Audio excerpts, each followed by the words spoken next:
Good morning. Welcome back to my show. My name is Swamp Rose. If this is your first time here, you can call me Kiki or Rose or whatever you like. And thank you for joining me this morning. This is a true crime podcast. And today we are covering the IDAHO4 like we do every day. And I have some updates, but I also have some other things I want to get through before we get to the updates. So we've had new documents drop since we last came on and discussed them. And so we have a lot of things to talk about today. So I just wanted to check out who's in the chat right now. Jeremiah and Leslie and Christy and Joey. Good to see you guys all today. I hope you're doing well. Seems to be kind of cold where I am today since I'm wearing a sweater. I hope the weather's nice where you are. I don't know why I always wear these glasses. So Leslie starts right off with Rose. Out where we live, we have some shoes hanging from the lines too. And we live in the country where there's one stop sign and one light and 4 gas stations. Like, it's so interesting because we always associate it with crime or like maybe drug activity. But I've also heard like it's a tribute when somebody passes on, like they'll hang sneakers from the power lines. I don't know what it all means. The whole peanut gallery is here. Yeah, we even got the lurkers. So why don't we start out with that subject? I'll just give you kind of a rundown of what we're talking about today, because I always plan these segments out before I come on.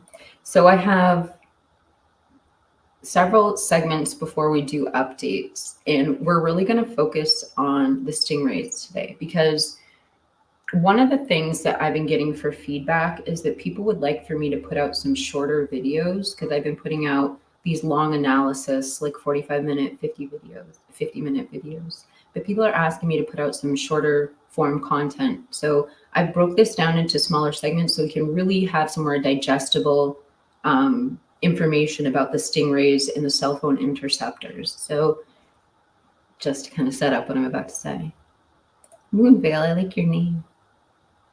It looks like you're at the fair in the background.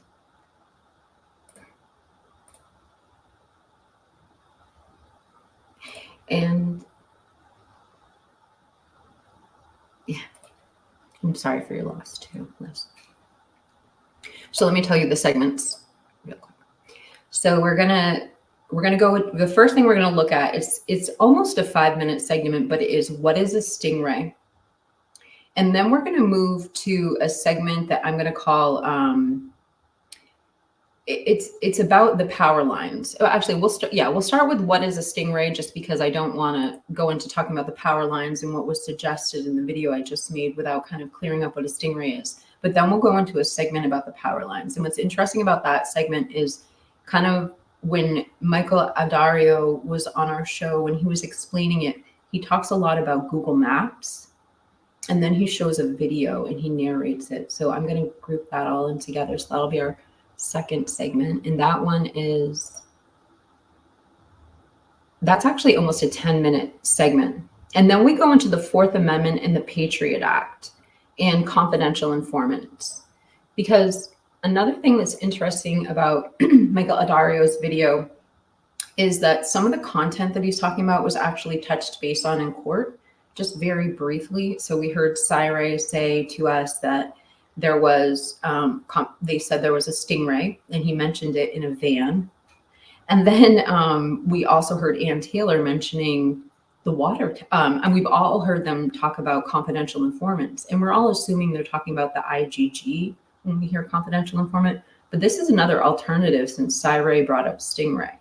And in the midst of all of that, we begin to talk about the water cooler and the water tower. And it's an interesting conversation because, again, it's something that was brought up in the hearings, and Taylor talked about the water tower. So in the water tower segment, we'll be lumped in with that. And then after that, we have 2 really interesting segments I want to break down from the interview we featured with Drunk Turkey Show, or DTS, and also when we studied the Tap to Talks. And these 2 segments are BK's rap, I want to make a smaller segment about that. And we're going to play the rap again. And we're going to talk about the tap to talks that are affiliated with that. And then we're going to go into the cornfield, because I just think it's an interesting story. And I mean, it kind of lines up almost exactly with the tap to talks we were reading. So the cornfield segment, I broke up into 3 different parts. So with that said, we'll go ahead and get started. And the subject is, what is a stingray? And then we're going to move into the different photographs that Michael Addario took. So yeah, let's go get going. We've been live for 12 minutes. Great. And we haven't even started. And then at the end, we do have the 2 new document drop, the document drop that we can go over. I'm trying to keep this live stream. I don't know if it's going to happen, but I'm going to try and keep it to an hour. Obviously, we're already 13 minutes in now, so an hour and 13 minutes. So I'll shut up and we'll get going. So we're going to start with Michael Addario Photography. And I'm just going to put a banner up, because if you could please go visit his channel. He creates incredible content, and he has a playlist called Blow Up Moscow 11, 13, 22. And this playlist is incredible. And he brings a lot of receipts and breaks a lot of things down. And what's really interesting is he does it to really good music. So it's really entertaining. So that's Michael's banner. Please visit his channel and give him a like or a sub. And let me share the video. I thought I saw. Oh, Sirius Black is here. Thank you for being here.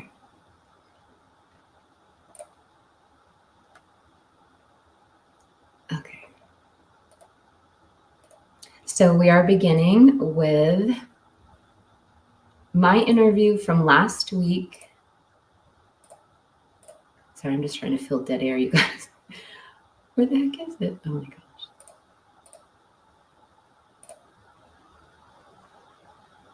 Let me put something up so my face is well. So we'll put this picture up while I pull that up.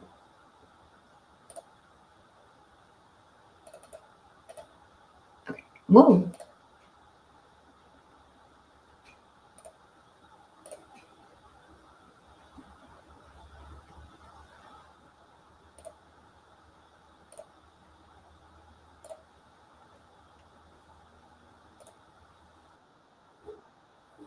Okay.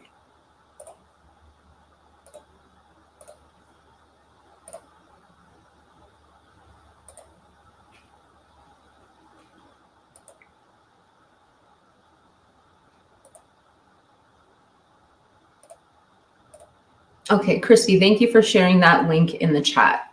So just again, to set up this segment, first we're listening to, it's about a 4-minute and 30-minute segment, and Michael's going to explain to us what a stingray is. And stingray is a generic term.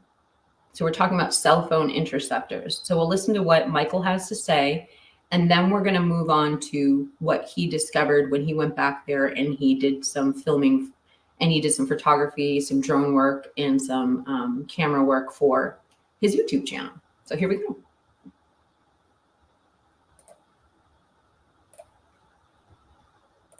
For Bryan Kohberger, we heard Stingray bring up the Stingray device. You've done quite a bit of research on stingrays. Could you please just tell my audience what a stingray device is and what they're used for? Well, the stingray, the word stingray is actually a generic term for a cell site simulator. And there's other terms for this product, this piece of equipment, a hailstorm. They have all different kind of names, and basically what it does is it mimics a cell phone tower.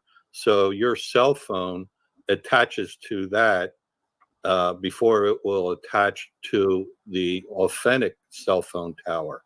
So what police can do is they can, or law enforcement, what they can do is they can locate a person. And that's what Stingray had said. But there's also somewhat of a flaw in this thing, this piece of equipment, that it can deny 911 calls.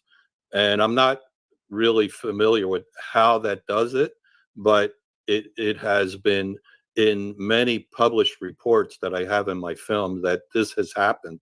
It has happened at some of the George Floyd protest. It happened at that in Oregon, where they had the pipeline protest. The issue is a lot of times, well, there's a lot of issues. A lot of times the law enforcement uses this without a warrant. And there are published reports where they'll bring this information in, and the judge will kick it out and say, you didn't have a warrant. This is a violation of the Fourth Amendment. How this started, from what I have researched, this all came out of 9/11. There's multiple people that say that this happens, but a lot of times the law enforcement, I mean, when they get this piece of equipment, they sign a non-disclosure agreement. And the non-disclosure agreement is, I mean, it's like bulletproof. You can't tell the attorneys, you can't tell the judge, you can't tell anybody that you're using this. And I was really surprised that Cy Ray mentioned it, because maybe he's not under the non-disclosure agreement anymore. But that was the first time that anyone said that a cell site simulator was being used when he testified in court. I actually went out on the limb with my film, and so I speculated that it was in use, but he mentioned it. He didn't mention it that he didn't testify that they used it the way I'm saying they used it. He said that he thought that they were using it in a van, and he didn't realize why they were using it when they had eyes on him. And I believe it was stationary, and possibly in the house across the street from the blurred tree. So that's I'm speculating. That's my premise. So. Oh. When you're saying that, it brought up something that I'm not going to be asking you about, which is very important, is that we're looking at fixed locations right now, but these Stingrays can be portable from what I've learned, and they can be attached to drones. You mentioned a van, they can be in vehicles. You also mentioned that these are kind of off subject. I haven't brought this up to you, but I heard you mention once that these are actually pretty commonly used in DC. Okay, you mentioned here. Yeah, there is So now that we've kind of gone over what a Stingray is again, I'm going to show you kind of the whole premise of his videos and kind of what he's basing his parallel crime theory on, which is just really well thought out. And then Mr. Sentinel says, I wonder about the unmarked cars as well. They usually have to strip the back of those cars out for instrumentation. You know, I didn't download it today. It's interesting you bring up the Stingray and the undercover car. I saw a really interesting picture, just to give credit to, sent it to me. It was a while back, and Jennifer sent it to me and in Discord. And what it was the undercover car from the band field that night. And they had taken a picture of the back seat, and something was laying out in it. And I'm looking at it, and I mean, you can't tell what it is. It's a little bit boxier than you would think if it was a Pow Pow. So I don't know if it was that. I mean, that was my first thought. And then I'm like, well, then what else would be like that size in a case in the back seat? Like, I don't know. And people have speculated maybe they had a Stingray in there. It's a very expensive piece of equipment, but I don't know. Just to speculate a little. Christy Maddie phone, her account was off that night. Yeah, I had to tell which one of you was talking. And I'm wearing white too, so it's kind of funny. Okay, so Christy says, how big are they? If they can go into a car, then they shouldn't be that big, right? Yeah, I mean, that's a good question. Is it bigger than a bread box, right? I don't know why people use that example. But maybe while we're doing the next segment, I'll try to get some dimensions. I'll get on the Google machine and see if I can get some dimensions on a portable Stingray for us to answer. But to continue with the segment, I'm going to pull up the next one because it is a longer segment. He narrates his entire video, which is almost 6 minutes. It's really good though. So let's get to that. And that was at 24 minutes and 29 seconds.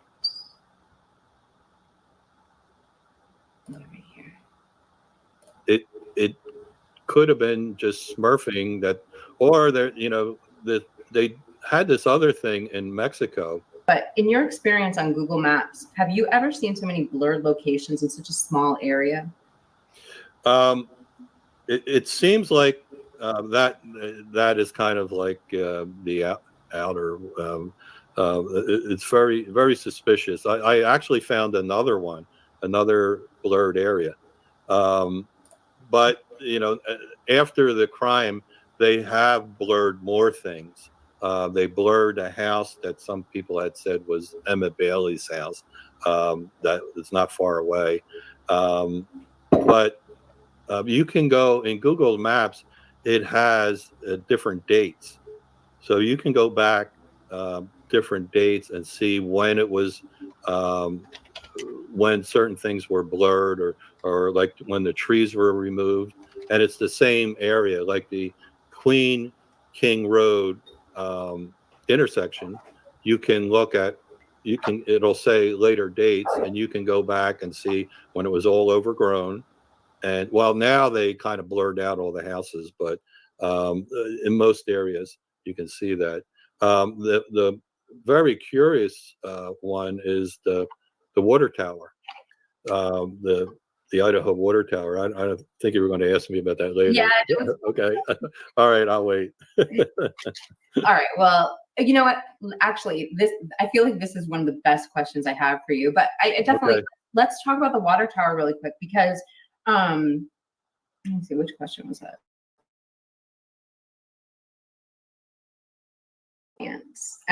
What you found, wait, that's not the right one, I'm sorry. Many people have speculated which cameras might have caught suspect vehicle number 1, as mentioned in the PCA. I really liked your theory about possible camera placement, particularly because Ann Taylor has mentioned the same location during hearings. So could you please speculate to my audience your thoughts about possible camera location? Well, I think there was a camera, the pole camera at the King Queen intersection. There was one at Linda Lane in the apartments. If you look at my one film, you'll see me drive through the whole complex.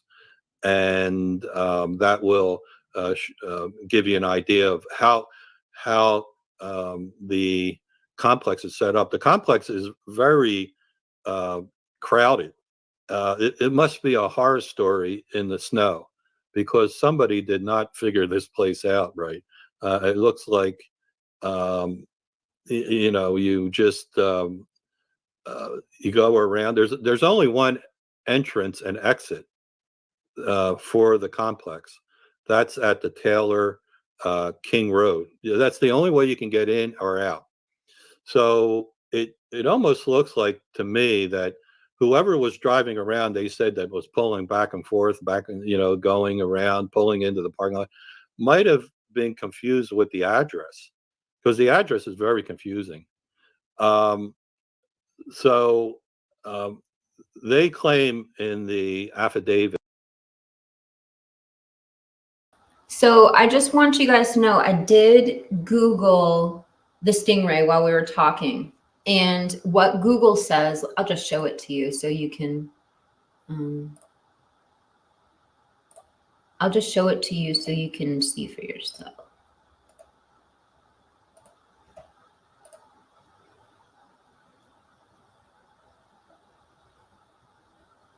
Goodness gracious. So here it says briefcase. That was the answer.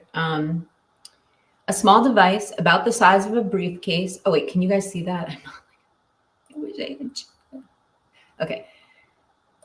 A small device that's about the size of a briefcase. Stingrays are used by law enforcement agencies to simulate cell phone towers and trick nearby mobile phones into connecting to them and exposing sensitive information.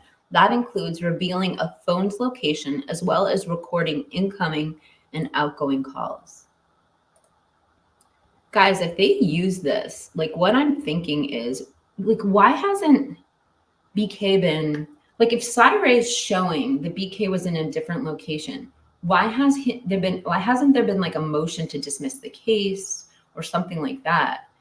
I don't know. Like I keep thinking that. I just am throwing that into the ether while we're watching this. And I'm wondering, like, is it the data, and is this also sensitive because these are confidential informants? Because after we look at these pictures, we're really going to get into Fourth Amendment rights. Let's keep going.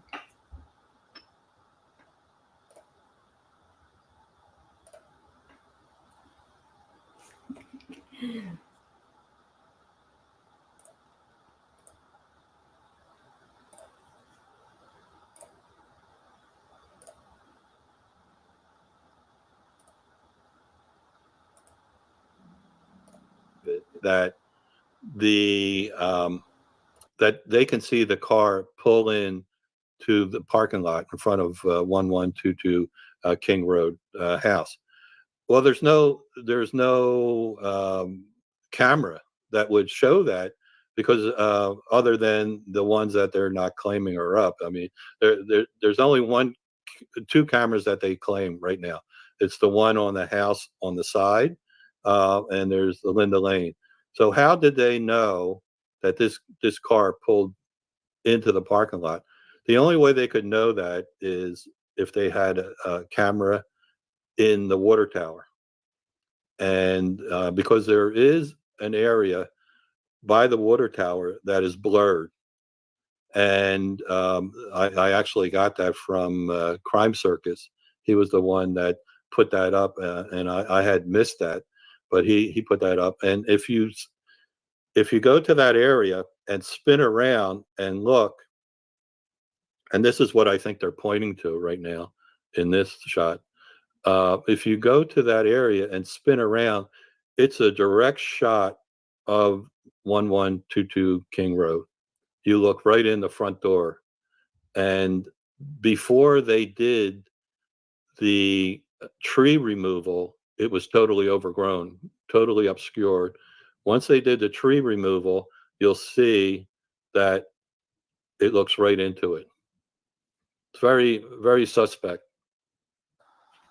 Well, it's interesting, and I don't know why I never thought about the water tower, but it's even more interesting that I'll have to go back and see exactly how AT references that in the hearing, but I thought it was really fascinating when I heard you say that. And take this down and pause it. Thank you. Yeah. So could you explain to my audience this is also something I found really interesting. I heard you saying, and I want to definitely take it to my audience, but I'm just going to pause right here so you guys know what's going on. So I have some photographs to show you, and we're going to listen to one more question for him before we move on to like Fourth Amendment rights, confidential informant, and kind of like the Patriot Act and whatnot. But I want to show you something real quick, just to clarify, because I was looking for a thumbnail for my video yesterday. So I kind of reached out to the people that I thought might have, the best photographs for me. And Michael, obviously, Adario is a professional photographer. So I reached out to him too. And he sent me a couple of high resolution photos. I want to show you right now. So this first one, and again, the same guy in this video is the one who sent this to me, is where he was saying he went back. So he wanted to take a picture of the shoes hanging from the iconic picture that we've all seen of the shoes in this case, shoes hanging from the power lines. Now, he heard when he was there that they were tightening all the power lines. So all these locations that were blurred out were being kind of readjusted. when he got to this area, not only was it was all pulled back, and you can see like the lines have all been taken down, and this is what he got a picture of.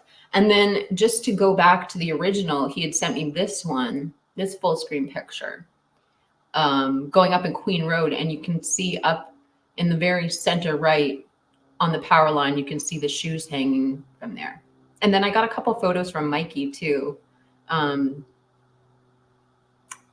This one, it looks like it's from Google Earth, but this one you can actually see there's 4 sets of sneakers here on the Queen Road power lines. So, I mean, we think about like what this, excuse me, we think about what this might mean. And I mean, like I was saying before, sometimes sneakers on power lines can be for people who have passed on. It wouldn't be for this case because it was prior, but there wouldn't probably be 4 sets of sneakers up there if that was why they were doing it, was like tribute. So why did they do the sneakers? I mean, this isn't inner city. Like, it's not a neighborhood with lots of litter and the buildings aren't tagged. Like, why is there trash on the power lines? So it's a good question. It's a legitimate question. We have a couple comments here. Oh, hey, AR, thanks for showing up to the live today. Swizz says, there's a picture at 156 that shows the driveway at 1122 King Road. 156 on which video? We'll definitely show it if you know, Swizz.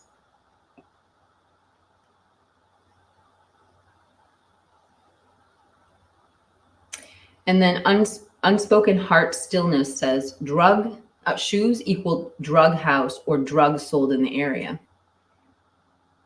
Yeah, I mean, I think that that's pretty much what, you know, in Michael's gathering. So I'm going to wait. Let me see. Let me see how much is left in this clip.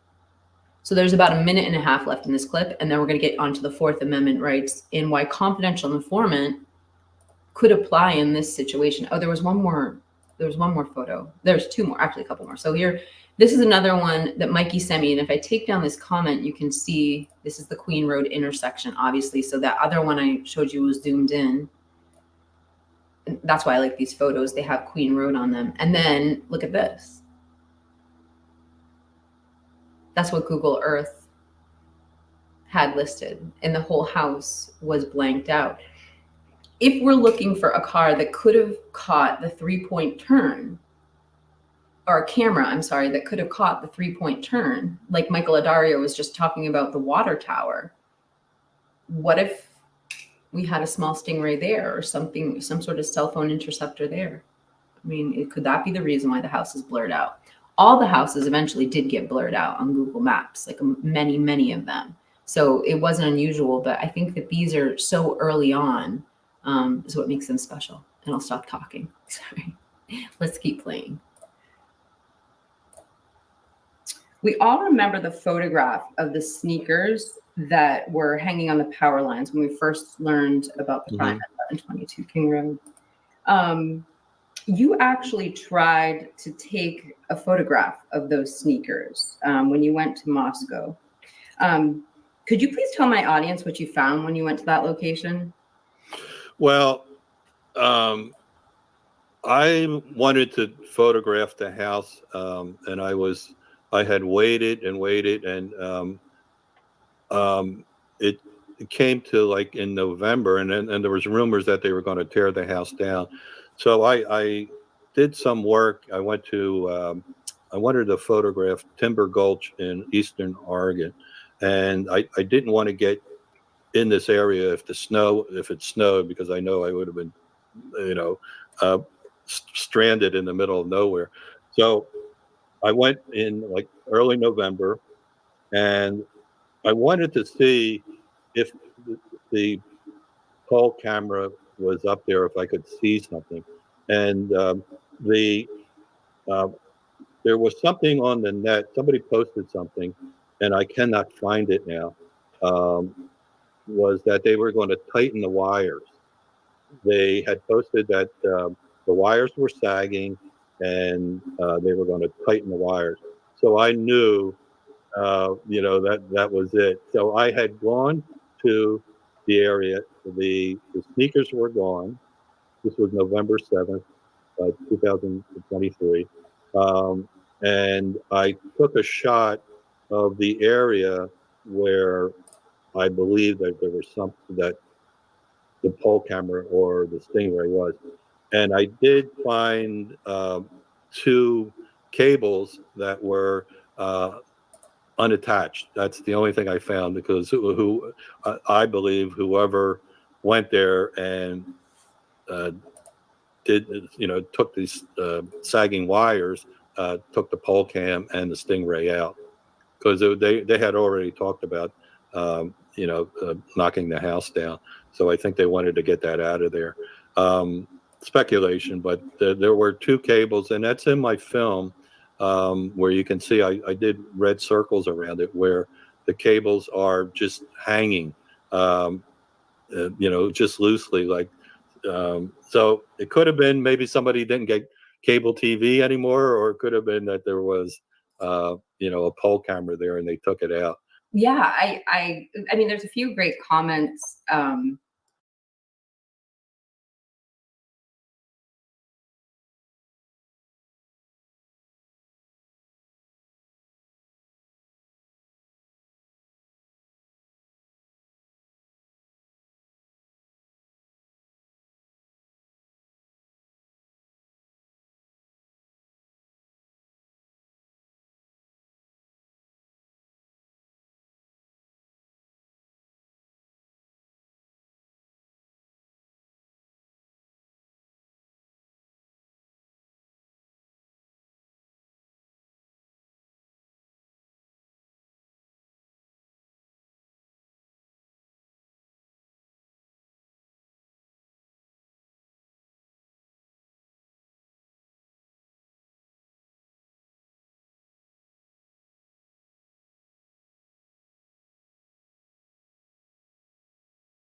I didn't realize I was muted. I'm so sorry. And my ringer's off. Oh my gosh. Well, at least I still have people here. Oh, God. Just back to this one, what smurfing is, and I can't believe I was on full screen. Back to what smurfing is. Smurfing is essentially a way to launder money. So if you don't, what laundering money is, or washing money, is when money was obtained illegally and taxes weren't paid on it, or it was like illegal activity. You can't just go depositing that money over a certain amount into the bank. It'll alert the bank, it'll alert the Internal Revenue Service. So they have this technique called smurfing, where they'll get, for example, 10 people with 10 bank accounts. And then each of them deposits a smaller increment of money that doesn't get flagged. And that money now has been put into the system as legit money, taxed money, and they can then transfer it somewhere else. So that's what smurfing is, just to answer that question. And we had a couple remarks about the shoelaces, and so I wanted to bring those up. This first one was from Unspoken Heart Stillness, and she says 47th street in Chi-Town, where I teach, that's what the shoes mean. And I teach in that area. That's what I can't talk. And I teach in that area that houses many unalivers. Well, first off, thank you for being a teacher, and thank you for being a teacher who, teaches in Chi-Town in an area that sounds really dangerous. You're doing a great service for your community. And just to back up what they're saying, I thought this was an interesting comment. I don't know if this person's local or not. Oh gosh, now I can't. I don't know if this person is local, but they said, I think it was this guy. I was told that the shoes on the power lines was when the kids graduated from college and they threw shoes up there. So I haven't heard that one before, and that wasn't the comment, but oh, this is the one from Paul. But that's a good comment. Thank you. Paul says, shoes on power lines, gang territory, or drug dens. 4 people gone. That had meaning in that area. And that's true. I mean, I can't even verify all the dates. This could have been a tribute. I mean, we saw, let me bring this one picture up. Well, you can only see 3 in that picture, but if we back up to the one that says Queen Road on it, 1, 2, you see there's up on the right-hand corner, upper right-hand corner, there's 1, left-hand corner 2, and then down the middle, there's 2 more. So there are 4. It very well could be.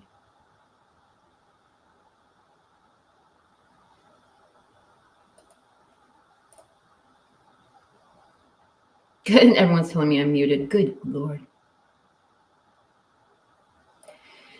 Paul says, LE cars in the area asking for a code 8 for backup. Why though? If the 3 staggering drunk students had left the scene, and yeah, you're muted.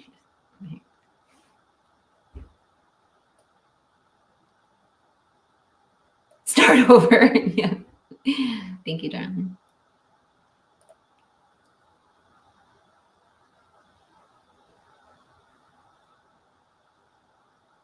Yeah, thank you for being here, everyone. Definitely tribute, says Anna Melodies.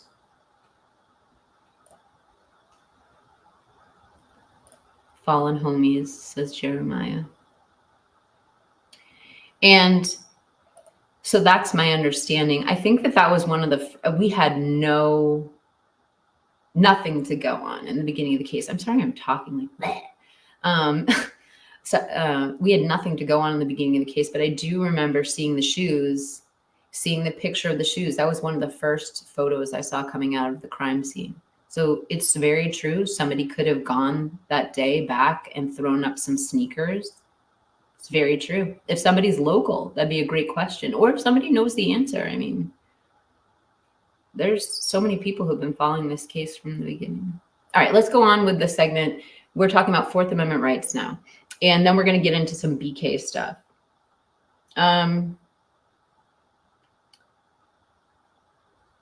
Okay, so Fourth Amendment rights starts at 48 minutes and 22 seconds. There's 2 clips. The first one is 1 minute, and the second one is a minute and a half. So 48:22. Talking about the encrypted apps, and you were saying this is what the kids are using now. They're not texting back and forth. They're using encrypted paraphernalia or something like that, and then they'll have probable cause to search it.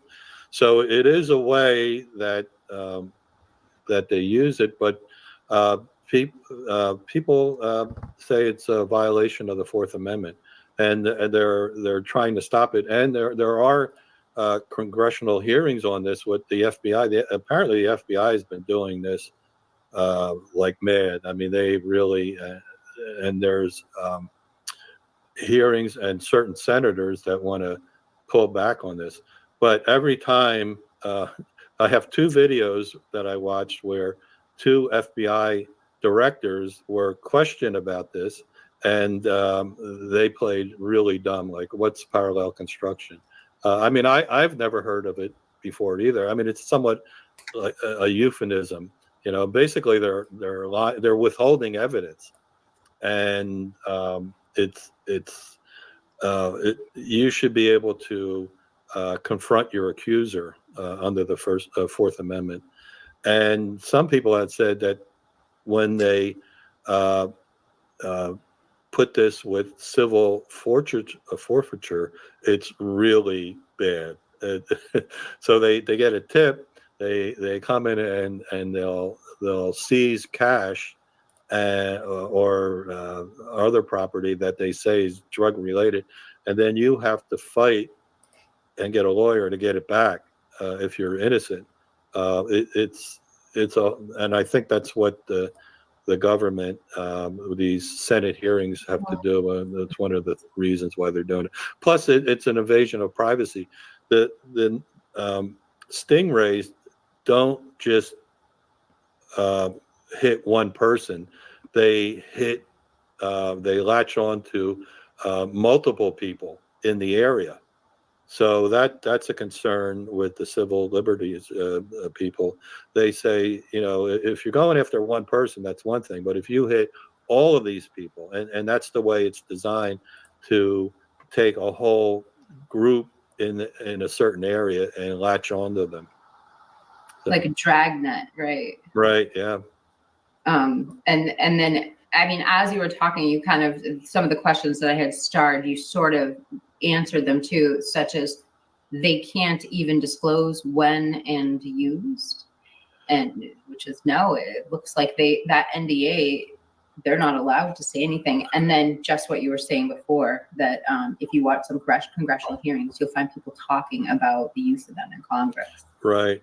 Yeah, they're not allowed to. They'll make up a story. They'll make up a story if they get an NSA tip. This guy is going to move drugs. They'll make up a story to stop the person. They'll say, "Oh, you were speeding," or like in Kohberger's case, you were driving too close to the cars in front of you. Twice they stopped him. And okay, we're gonna stop there, and then the next clip is 54:59.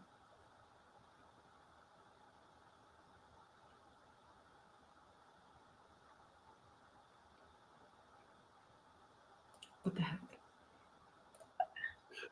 I think there was a sign. There was some sign. And then the next one I had starred was, Mikey says, excuse to have these from the Patriot Act or the Big Brother Act. A lot of it came out of the Patriot Act after Bush and Cheney. They were in power. They were doing all kinds of stuff. They were waterboarding detainees, multiple times, and waterboarding is considered a war crime. And we actually executed Japanese soldiers that did that to our soldiers during the war. So they were doing war crimes, and we know. And the thing about waterboarding is it doesn't leave any marks. It's just purely psychological. That and if you ever were in that position where you thought you were going to drown, I mean, it's a horrible position to be in. So, but you could come out of that and look like you just came out of the shower. Yeah. So and when they had video of that, they apparently destroyed all the videos. And they weren't supposed to, but they did. So, the government can get away with a lot of things 56. that we would be in jail for. Yeah, it's really scary. Yeah. And then I just want to, right after that, Mikey gifted a membership. Thank you for the blessing. Like, I'm starring that comment down there. I thought this. Oh, great. Hold on. I just had WMSU Mom Kim's up there, and then it came down. Oh, okay. Oh, and then Toes said, the NSA hasn't needed a warrant since the Patriot Act. You know, to say. Yeah. And gosh, we have 44 new comments. Okay, we'll stop there. So I'm just going to read what you guys are saying about this. And then we're going to get into some really cool, I have two really cool segments for you after this. I don't know if we're going to get to the updates, but we'll try. Everybody's doing updates anyway. So I wanted to read a couple comments while we're here, though. So we're in the comment section, they were talking about different ways you can anyway, I'll just read them to you. So Matt says, and it looks like Matt is in law enforcement, so that's nice to have his opinion.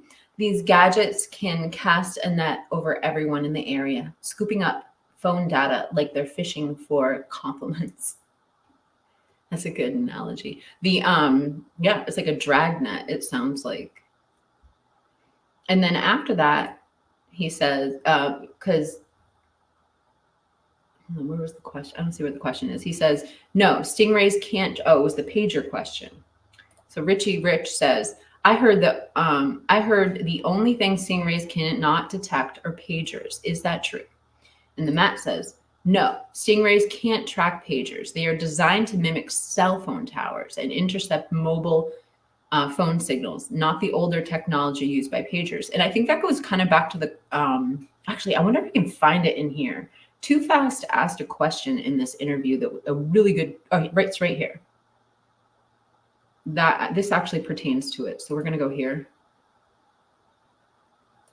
A question 2 by Too Fast. He says, if you are in an area, or just a statement, I should say, if you are in an area where you normally get 4 or 5G and you have 2G, you may be connected to a cell site stimulator. It forces your phone to downgrade the signal because 2G is less secure than 4 or 5G. And that kind of alludes to what you were saying about the 5G making it obsolete, why they might be using these Pegasus systems. Yeah, he's I agree. That has also come out like that. You know, it's wild what it can do. I mean, it's really crazy what it can do. And it's not legal unless you have a warrant, and they do it anyway, and then won't tell anybody. So it's not good. There's actually, We'll stop there. So I just thought, because you guys were talking about the pager, I thought this was relevant, so I wanted to bring it up. And then there were a couple more statements on that. Richie Rich says, I've been watching a couple videos on stingrays, and that's what they said, that old pagers are the only things that cannot be traced. And I wonder if that's why, you know, the pager things. Are pagers still around? They are totally around. I literally worked at a hospital, and that is the preferred technology when people are like a hospitalist is working upstairs, or you have someone in the ER, or even like when you have like a phlebotomy or an IV team, they use pagers. And I don't know why, because we all have cell phones, and we're all, when I worked at a hospital, at least we were all allowed to use cell phones.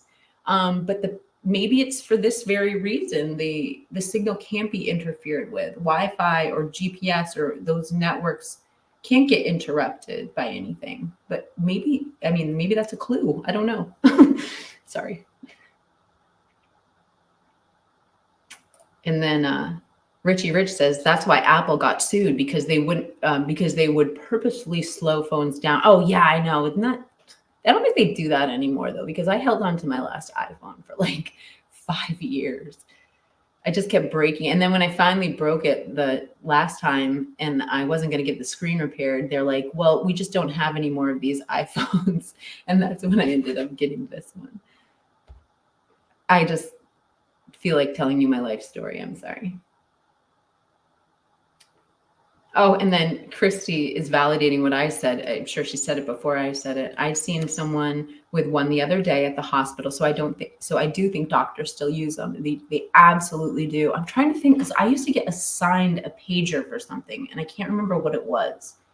But I know so I worked in a therapy office, and like if somebody gets out of surgery, let's just say a knee replacement surgery, like you don't know when they're going to need the therapist to come in and do like assisted range of motion and stuff. So we would assign these pagers to people all day long. So wherever they were in the hospital, they could get a page and go do the therapy on people. I don't know if this is relevant, you guys. The Stingrays illegally obtain phone pings, and they also pick up calls and messages and try to track all of your activity. They also install malware. So they can just get right in there, get all your passwords, look at all your stuff. And the Matt says, If you're in an area with 4G or 5G coverage, but your phone is only getting 2G, it could be due to several reasons, like your phone setting, network congestion, or specific capabilities of the device.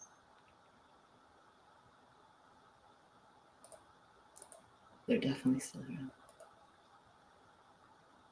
Christy says, the government put the biggest tracking device, the government put the biggest tracking device they could on all of us by handing us all their cell phones. And now we're all addicted.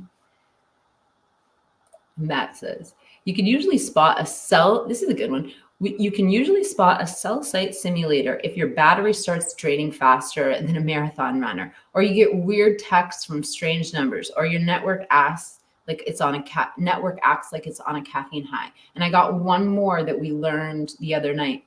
We didn't learn, but it was suggested in the chat from Heather Fitzgerald that the phone heats up. Like if your phone gets really, really hot, it could be it's been intercepted. Okay. Yeah. Back to the Smurfing thing. I try to give a statement when people talk about this because I have nothing to, I know it's a conversation, but I have no idea what both sides of this argument are, other than I have Steve G's letter here where he tries to break down all of Kaylee's bank accounts. So when we hear bank account, that includes her car loan, her debit card, her credit card, the line of credit her parents opened for her when she was young. She had another car loan when she was younger that she paid off. It would probably be her college loans, which is 1 to 2 different carriers. I suggested maybe she had like a store card too, like a Nordstrom or a Macy's card. And then she probably had her own personal debit card other than her childhood card. And right there, we're at 7. And then they were in the process of opening a retirement account. And I know in my retirement account, I have at least, I think there's like 3 to 5 different accounts attached in there. So, right there, that goes over 10. I don't know though. I'm totally speculating, but I do know that this has been the answer that Steve G gave. But while we're on this subject, this is an interesting letter. I want to point something out to you guys just because Unspoken brought it up. But at the bottom of this letter, it says, we are aware that neither Kaylee nor Maddie made a call to 911. I need to double check with the girls as they were the ones who accessed their accounts. According to my recollection, Kaylee's last call was to Jack at 2:56, after which her phone appeared to go offline. While there have been rumors of and the rest of it is pertaining to something else.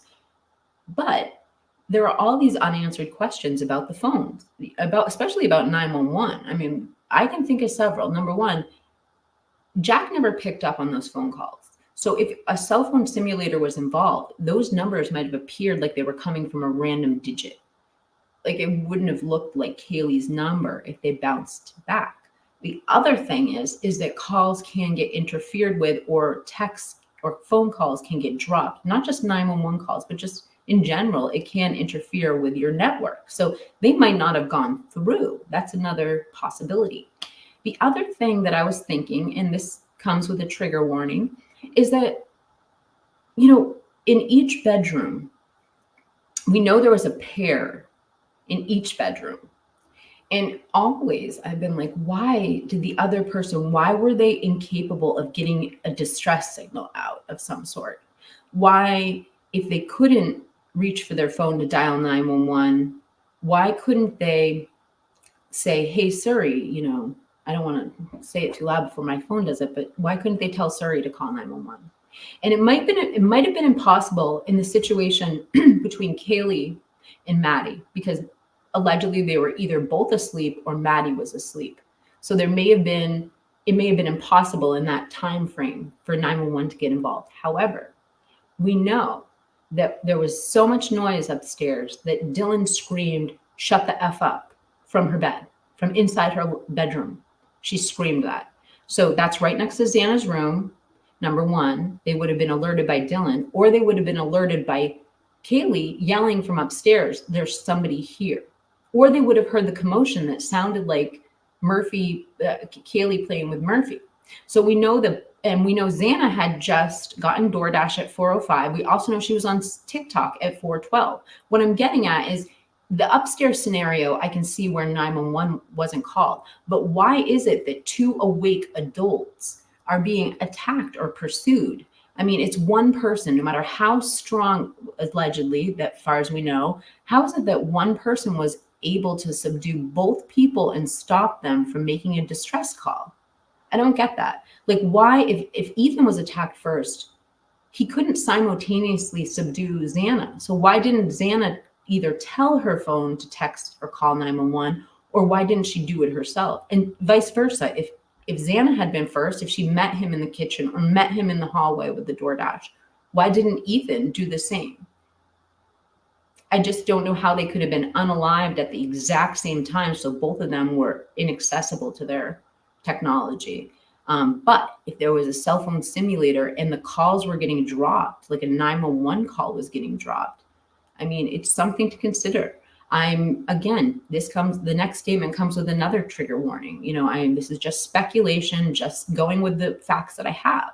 But we know in March of 2023, just 4.5 months, 5 months after the crime, couple families secured the rights to sue not only the city, but the university. And the city includes the police department if any mistakes were made. So the point is that could this cell phone simulator, could the Stingray be a different part of this case, a parallel issue with the case? Could there have been a 911 call and it was dropped? Was Kaylee repetitively calling Jack and having the calls dropped? These are just the things that are going through my mind. So I'm throwing it out there to you and you can decide. And we have a lot of new comments. I'll take down this thingy.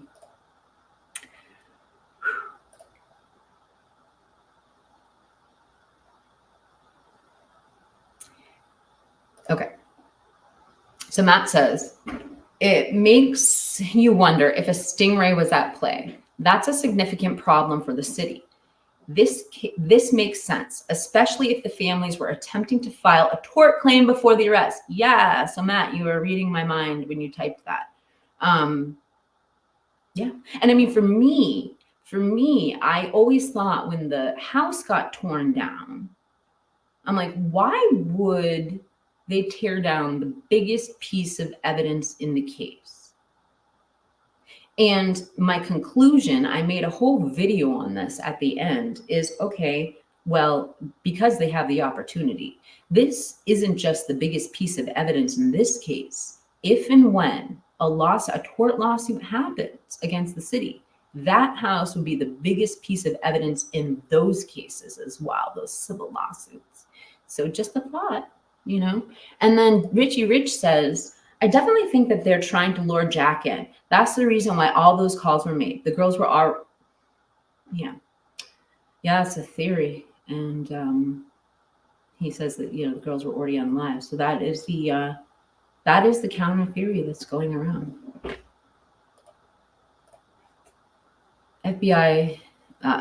The FBI was already in the area doing a big investigation on drug trafficking. There's more, and that's more. And it is another thing that Michael Adario brought up in one of his most recent videos on parallel construction theory, is there is a huge drug corridor in that area. And there's probably a huge drug corridor going up and down each quatrain of the United States. Nonetheless, apparently there was, that Michael points out, some evidence that there was a drug corridor there. And then Paul says, if she had heard Kaylee playing with Murphy, why would she have said to Ethan to shut up? I don't know if she said it to Ethan. I don't know if we got that specified. And I heard on like a while back, I reached out to her and she honestly just doesn't return my comments or my emails. But I reached out to Forensic Frenzy because she says she has a source close to the case. And she said that she heard an interpretation of the PCA that I had never heard, which was Dylan didn't necessarily open her door all of those times. Like when she heard the dog playing upstairs, she yelled, "Shut the F up." And we were always questioning who said there's someone here. You know, we've thought, was it Xana? Did she mistakenly think it was Kaylee? But in this account that Forensic Frenzy gave, she says that it was definitely Kaylee, and she was screaming down. That was the last thing she got out, basically, was there's someone here to alert the others. So Dylan was laying in bed yelling upstairs when she said that. I don't know what the point of me telling you this is. DM Stern. Let's see.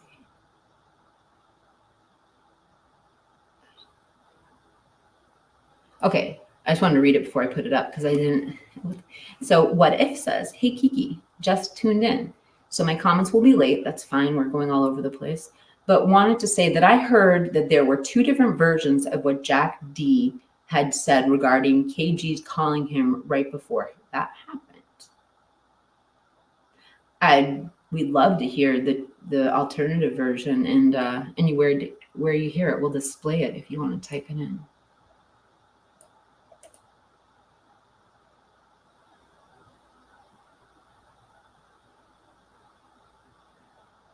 You know, it's funny. I saw a channel go over the demolition several weeks ago, and she was showing. She pulled up a YouTube video showing about these internally wired surveillance cameras inside houses, and then during the demolition, she zoomed in and she showed a few scenes where it really did look like they had these hardwired cameras in the house. She showed the actual camera box, and I mean, it did look identical. The video's been taken down. I think the channel got shut down, but I'm scared to say her name because she like calls you out if you talk about her.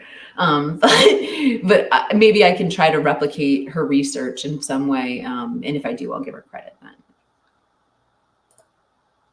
But if she has a channel, if she has a new channel. Oh, and then What If continues his statement. Version 1 was that he was asleep, but version 2 was that he was awake and playing video games with Adam and roomies, and they were giving him a hard time, saying every time she calls, he drops.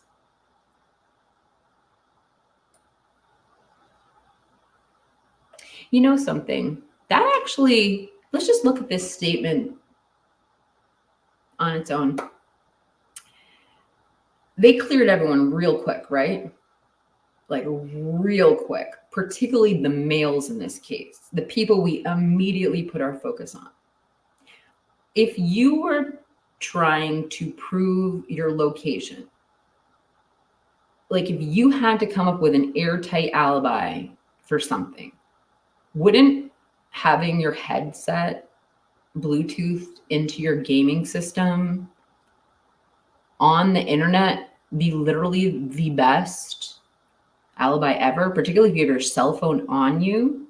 I mean, think about it. You can't really fake that. You've got your voice, you've got your movement, and you've got your location all on record. So if he was with a bunch of roommates playing video games, that could be how they just cleared so many people so quick. That's a good statement.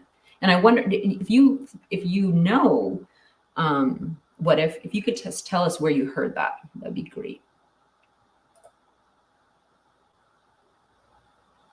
Yeah. And then Paul says, Swamp Rose, I agree. Why take away the crime scene unless they have something to hide? And they do, in my opinion. Asleep or passed out. I think that's subject to, I think that's like a matter of opinion. I don't know. If BK is guilty, it could be a major problem because if BK is guilty, it could be a major problem because the case could be dismissed on the grounds of the Fourth Amendment violation, which is a serious issue. Have they wrote law on it? That's the question, though. That's the question of the day. Have they actually wrote law on this? They have been having hearings in Congress. I mean, is this a gray area of the law? If it has to do with national security and it's following the Patriot Act, is it really violating the Fourth Amendment? I mean, it could be violating the Fourth Amendment and nobody's challenged it yet. But is this technology the law hasn't caught up to this technology yet? And do we need special law written in for these dragnet surveillance stuff they do? Whatever he's doing. So basically I save the face by looking that he's cute. Yeah. Yeah, we got it. We got it on the first statement. Just kidding.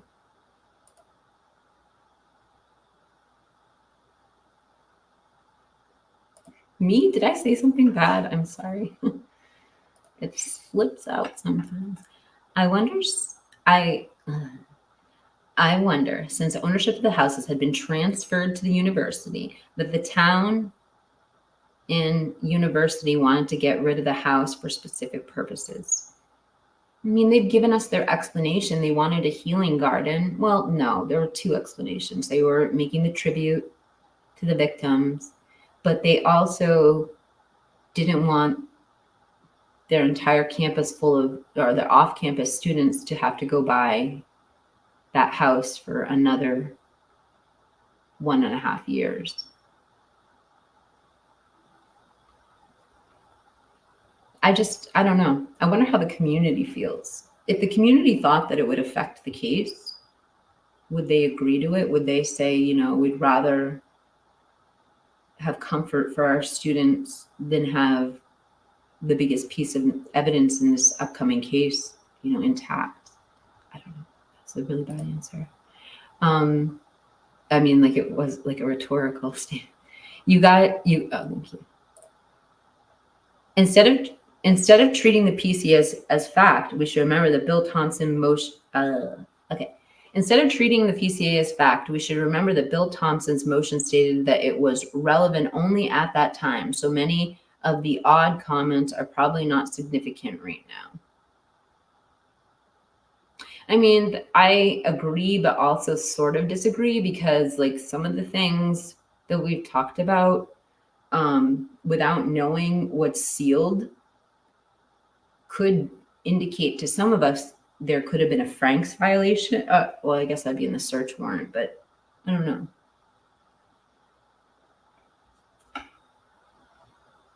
I shouldn't talk about things I don't know. Sorry. When and where did Jack pick up Murphy? I saw a picture of Jack the next day, and his face was swollen from crying, it looked like, and he was getting Murphy. But it looked like it was at the house. And I know that like the animal people came for Murphy. Murphy was taken into custody first, I think.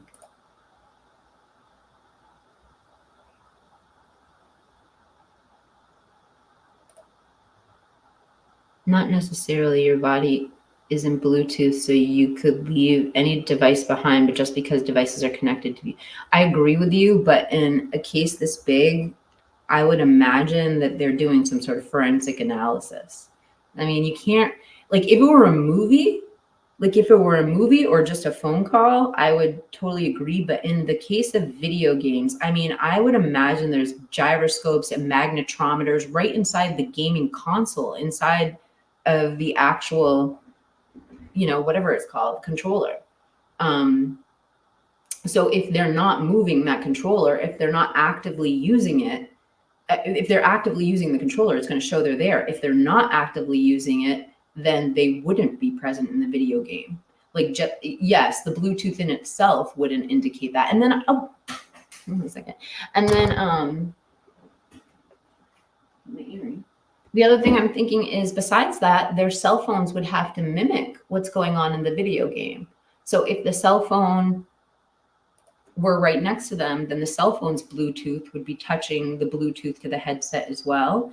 The cell phone will be interacting with the Bluetooth on the console. And then the console itself is going to have the data if the person was just idly standing there, or if they're actively playing the video game. Like, I do think this is a pretty good alibi. It's certainly better than the one we heard on 4chan, where you put a YouTube playlist on and walk away.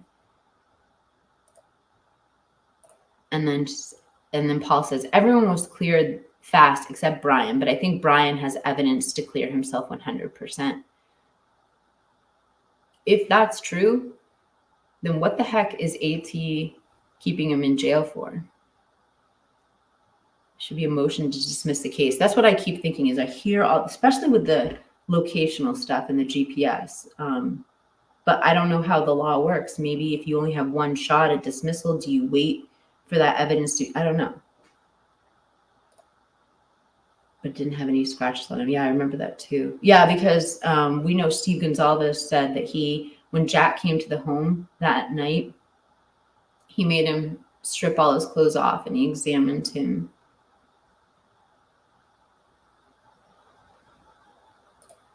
Matt says, if it involves national security, it falls under the Patriot Act. The case would need to go through the proper channels to be reviewed up the chain. But I guess my question would be, I mean, are they just because a smaller case, if they're doing this within the scope of the Patriot Act correctly and legally for a national security issue, like I could think of one, maybe if this is a drug quarter, there could be fentanyl. And that is definitely something that people would need to, that's a national security issue, since we have more people in our country dead from that than in the Vietnam War in 1 year. So that could be a national security issue. Now, the question is, if a smaller crime was caught in that dragnet, are they then not allowed to use that information, or do they have to go through a grand jury and see if this needs to be reviewed by Supreme Court, which I think they did check, and it was deemed that it wasn't going to Supreme Court. So I wonder, I guess the question to you would be, well, okay, then if it was a national security issue and they did collect the information that way for another reason, are they then not allowed to use this evidence from this crime that wasn't a national security issue? Like, does it matter? I don't know.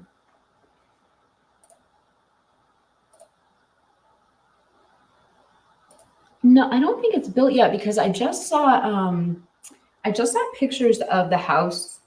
Like, they left. Another subject that's going around are the tunnels in Discord. Everyone's talking about the tunnels lately, and I wanted to do a segment on the tunnels. I just didn't think we'd have enough time.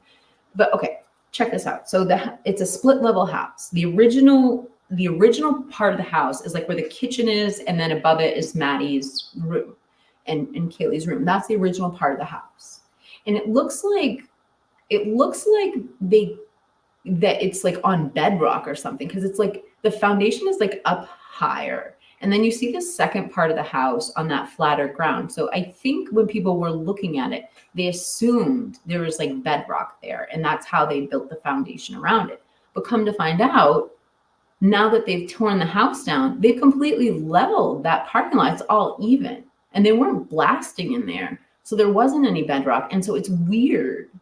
It's weird that the foundation was up. And when they remove the garage, you can see kind of like a concrete slab along the side of the property. What I'm getting at is, when you talk about the tunnel theory, which is definitely historically part of this town, it is not just coming out of thin air. It is weird. It is weird that they have that raised section of the property and now it's all flat and level. Like, there was nothing there. Why didn't they just, I don't know. Like, why did they build the house like that? I guess is the question. They also want to dispose of the house before students returned from the Christmas holiday.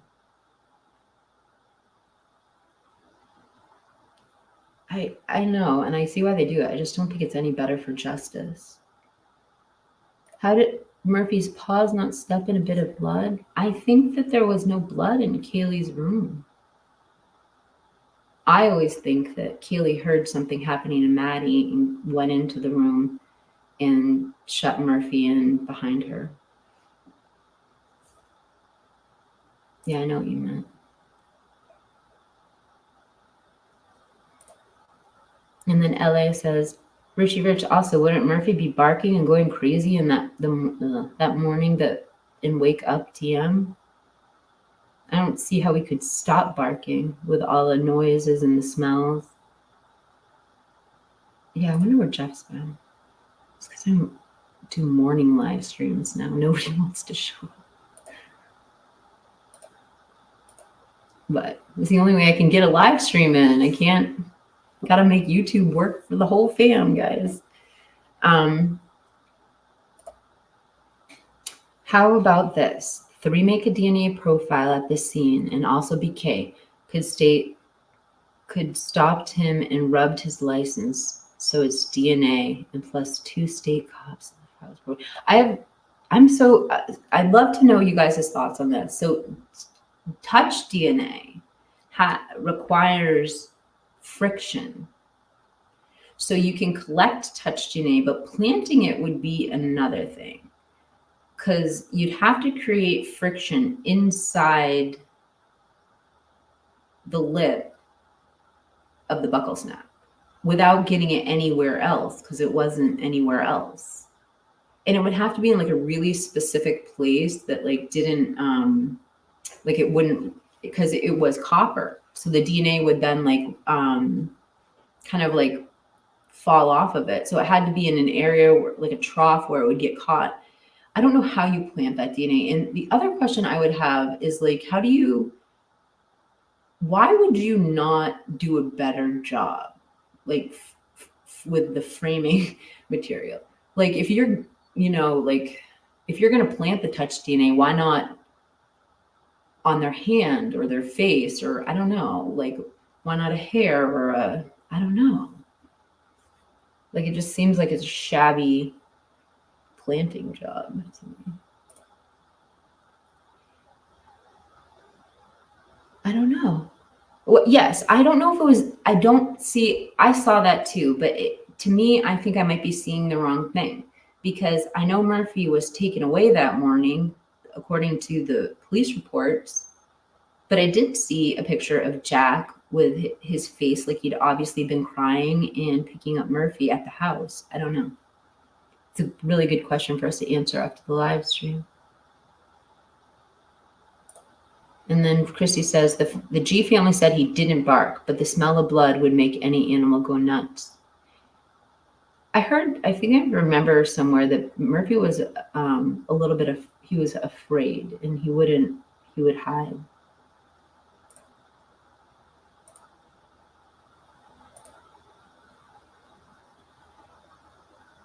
Okay, so Sarah says, in the press release it says, on the night of the incident, officers located a dog at the residence. The dog was unharmed and turned over to Animal Services and then released to a responsible party. I wonder why Animal Services met him back at the King Road home, or maybe he went to Animal Services and then just brought Murphy back to the house. Murphy's kennel was there. We know Murphy's kennel was there. Probably his dog food, probably his everything, his leash and stuff. I don't know. I don't know why you would bring the dog back to that scene. That doesn't seem that. Now I'm confused. I don't know what to say.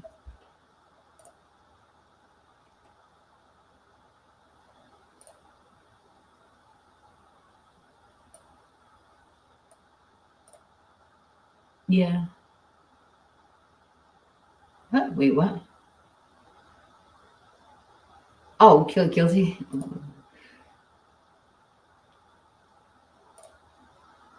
Yeah, that is odd. That is odd. Maybe they're saving their cross for trial. I don't know. Maybe they don't want to know what Anne is thinking. Maybe they don't want Anne to know what they're thinking.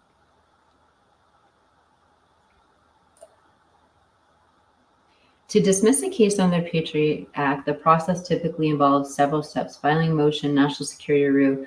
If accepted, then it goes to Supreme Court for a judge to review. Okay, hold on. To dismiss a case under the Patriot Act, the process typically involves several steps: filing a motion, which they did file a motion. National security review, who does that? Congress. Supreme Court. Accepted, then it goes to Supreme Court for a judge to review.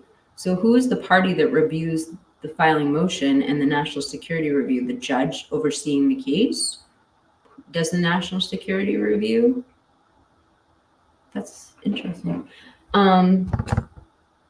What If says, one thing I find super ironic is how right after this happened, so many students who knew the victims either moved away, left the country, or they lawyered up, except for BK.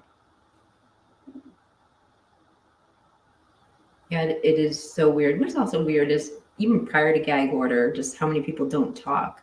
I would have lawyered up. immediately. And what was I going to say? I don't know. What would you do? What would you do? I don't know what I would do. I don't think I'd want to go back. But it's something to note. You're 100% right. Chrissy says, I seen the one of him walking up the road, but he was the only one, unless I didn't realize. Are we talking about Trump?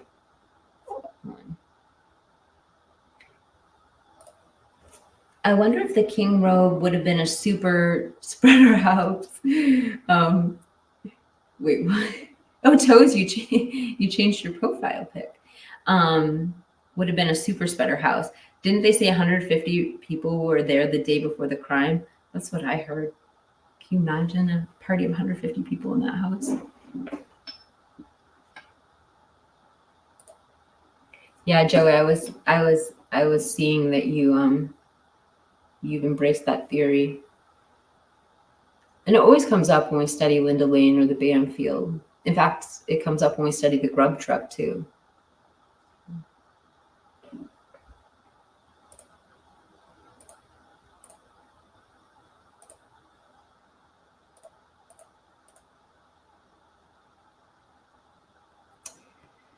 So Sarah says, it's the interpretation of the SDR profile that was generated from the trace DNA evidence that I'm interested in. And I like this comment just because it kind of ties into what we're talking about when it comes to the Patriot Act and all of this, that, you know,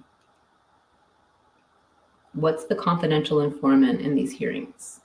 Is it this STR and IgG profile, or is it this confidential informant Stingray? They've mentioned both. Like, which is it?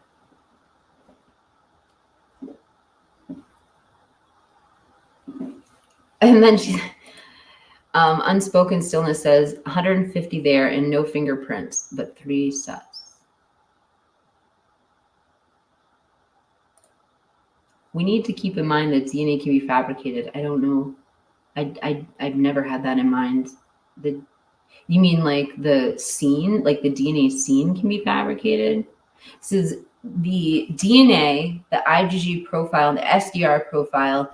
I know part of it is by replicating sequences to get enough DNA to create enough to get a profile. Is that what you mean? That they clone parts of the DNA sequence?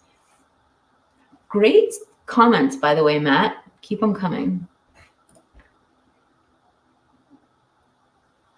It would be as easy to plant DNA on the, as I think I know what you mean, Carrie. It would be as easy to plant the. I can't talk today.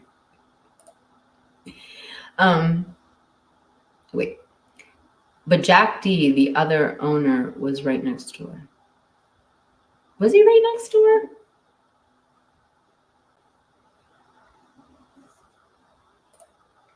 Paul says, and the other DNA profiles has not been processed, only Bryan. So my thought is the DNA on his license and the 2 state cops that stopped him obviously can't be processed. You know, I heard someone else, Kara, what's her name? Oh, I haven't listened to her in a long time. I've heard somebody else say this too. So the DNA this is another question I just want to put out there into the ether, you guys. So she says only that the other 2 DNA profiles has not been processed. So I have a question for you. I heard the other 2 DNA profiles were put into CODIS. So doesn't that mean they have a profile workup on them? Because how could you put the DNA profiles through CODIS and have them be unknown if you didn't have DNA profiles? I mean, doesn't just the term unknown DNA in itself mean that they have a profile they have not matched? Or they hadn't at that time? I don't know.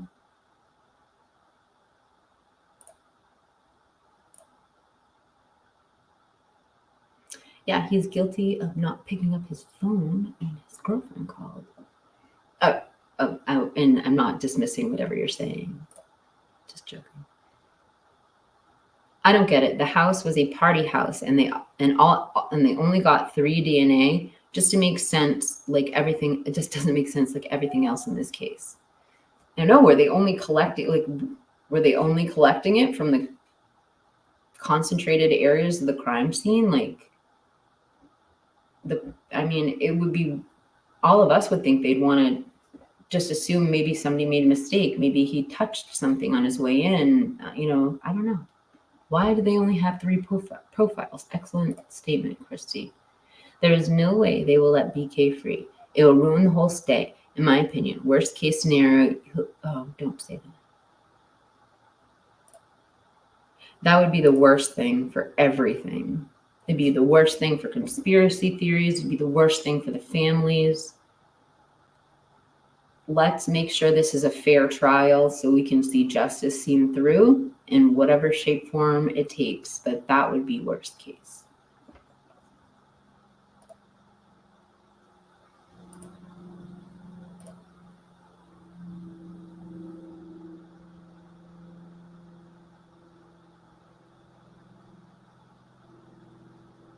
Wait, Swamp JD has the car as BK. Matt says, a national security review is a process where government agencies assess whether a particular action, decision, or case has implications for national security. Then it goes up to the Supreme Court.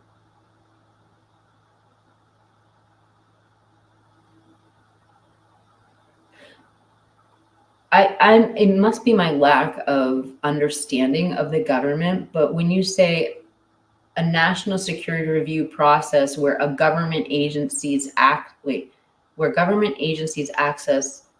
whether a particular action, decision, or case. So when you say government security agencies, like, what do you mean? Like the CIA or like a state government agency? But I'm assuming I don't know, what agency? Homeland Security? Like, who reviews our judicial system? And doesn't that violate checks and balances if a branch of the government is coming in and talking to the state government? Well, I guess not, because it would be the Supreme Court. I don't know. I just don't wonder which agency does that. Why would Kaylee still have a room with a bed in it if she'd already moved out? And Christy clarified this, I think, in October.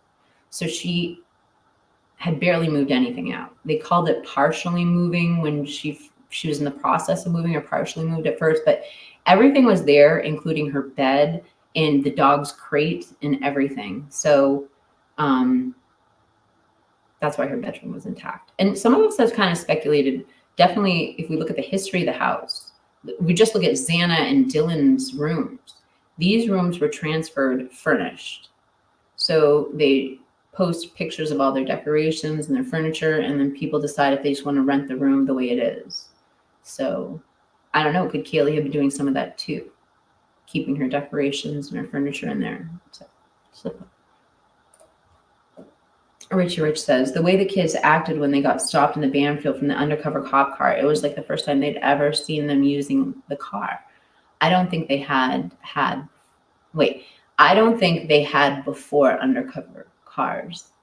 So they weren't, if I understand you, Rich, you're just saying they looked like shocked when they saw the undercover car. They ran, they didn't think it was a cop. Good morning, JB. Thanks for showing up. I feel like we look alike. We have like the same look going on today.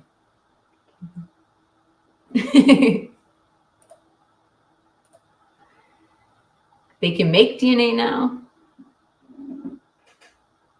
Clone some DNA, or they can actually code little quantum particles into DNA. I don't know how you make DNA. Do you replicate it? I don't know. Oh, I'm not contradicting you, Ellie. I'd love to know. The review ensures that the actions and decisions do not compromise national security or sensitive information. It's ultimately up to the Supreme Court judge to make the ruling. But who's presenting it to the Supreme Court? Does a defense attorney call on, you said it was an agency, just like a defense attorney call on this government agency that then comes down and decides if Judicial system needs to kick it up to the Supreme Court. I don't know who does this review. Or is it all top secret? And LA, I mean, Christy says, LA, I think I seen she was selling it all. And okay, so this is just clearing up the Kaylee thing again. LA, I think I seen she was selling it all because she was moving. And when she was back, she was taking what she could in her Range Rover. But, and I think she's going to say, I don't know.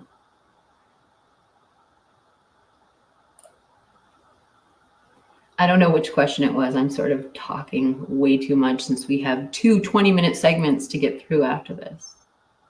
My poor dogs. Not if they had an arrest record. Matt says, they might have used chemicals to extract DNA from the knife sheath, although the first lab found nothing. The second, more advanced lab was able to obtain results using polysynthetic. You know, hey, Pebbles. They can craft and type it, however. The 2 unknown male profiles were not CODIS eligible. Then how are they unknown? Like, how can they even have a profile? Like, what's a profile then? And why didn't they call them partial profiles if they don't have a full profile? Why didn't they say 2 unknown partial profiles of DNA? I'm not contradicting you, Pebbles. I'm just curious.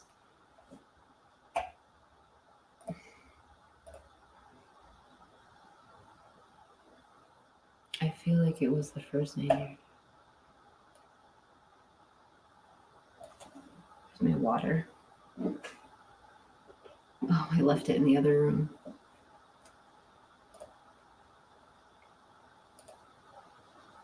Matt says, profiles that are non-CODIS eligible are still analyzed and used in investigations, but are not added to the national database for potential matches. Wait, hold on a second. It takes me a minute to absorb things sometimes. Profiles that are non-CODIS eligible. So do we know these are non-CODIS eligible profiles now? I really thought I heard they were ran through CODIS. Are still analyzed. What are they, if they're not analyzed through CODIS, what are they, and used in the investigation, but are not added to, I know what they're probably looking, if it's a male, you know, if it's they can probably glean some things from it. I'm going to really look at the terminology after this. Why would they stick in a cop for a profile? They couldn't get Bryan's DNA. Do the stopped him, rubbed his license to touch DNA, but it's his car and 2 cops, and the cops are the irrelevant 2 profiles. Oh. That actually is a pretty good explanation of that, Paul. Thank you. That's a good alternative theory if we're just exploring the concept of could DNA get planted, touch DNA. Not just any DNA. Oh, there's like a bug in here.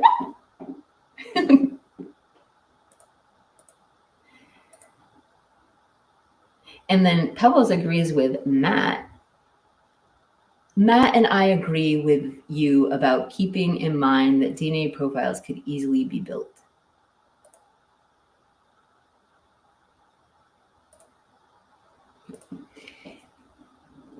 Yeah, thank you all for being here. We appreciate a nice active chat. It just brings so much energy to the live stream. So thank you.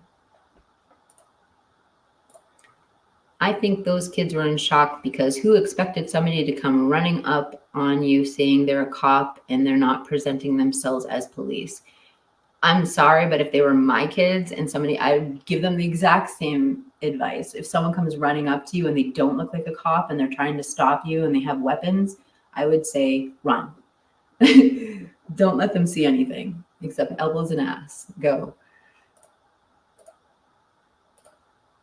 It's a cloning method. Okay, Pebbles, let's just say it's a cloning method. That's what I'm meaning. They're not building it from scratch. You have to have a primary DNA because like Dolly the sheep didn't come from them in a lab constructing Dolly's DNA. They cloned her and like you're saying. And so it's not constructing the DNA, it's just replicating it So we would know the source, I would think. I mean, they can't make a unique human DNA, I don't think. They can copy it, though. I don't know. I'm seriously not educated enough to, in that. Hey, Heather, thanks for showing up today, my love. Where do I sign up for cloning?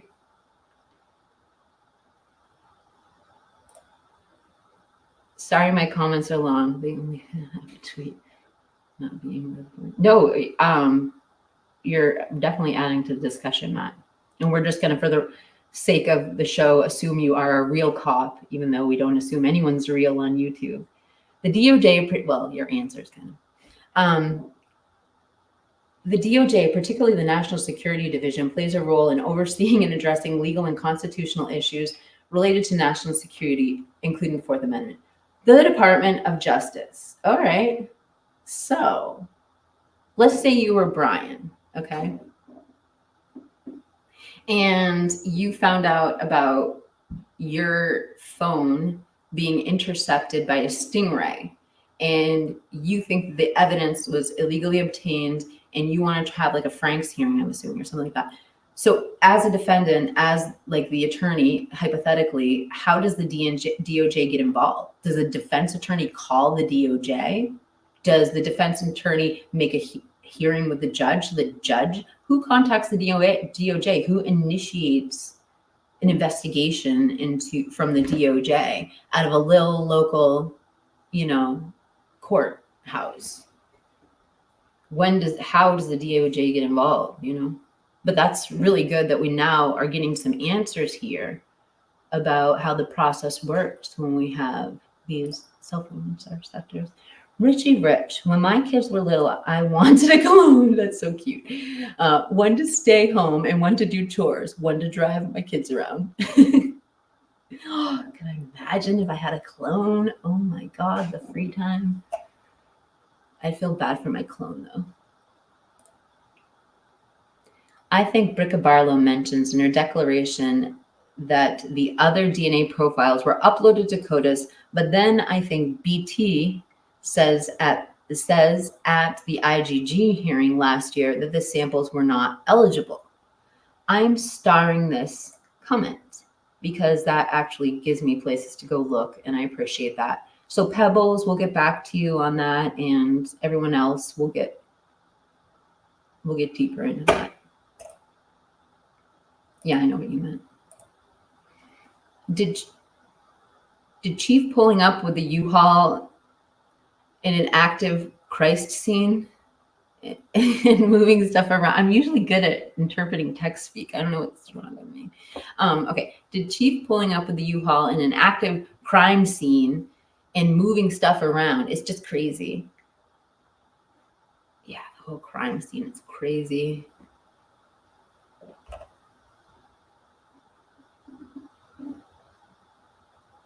How would they know if it's male or female DNA? I think the amount of chromosomes in it or something. Unknown profile just means you don't have someone to match up. That's what I thought, yeah.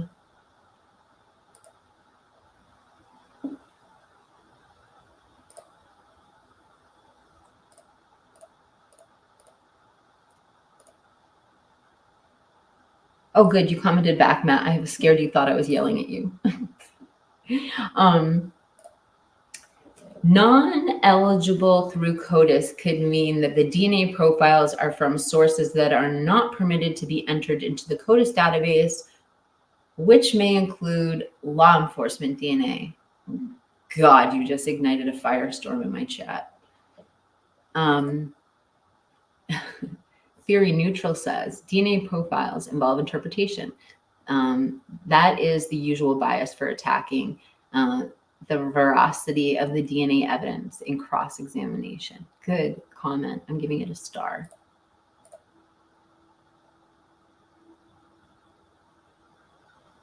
And I think she's saying this to me. No, you actually can. There is choices, not parents can choose eye color.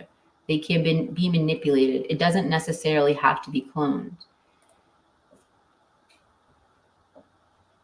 But we're not God. We don't create on an atomic level DNA is what I meant. Like we have to multiply it or take away from it, but we can't actually create it. Like on a quantum atomic level.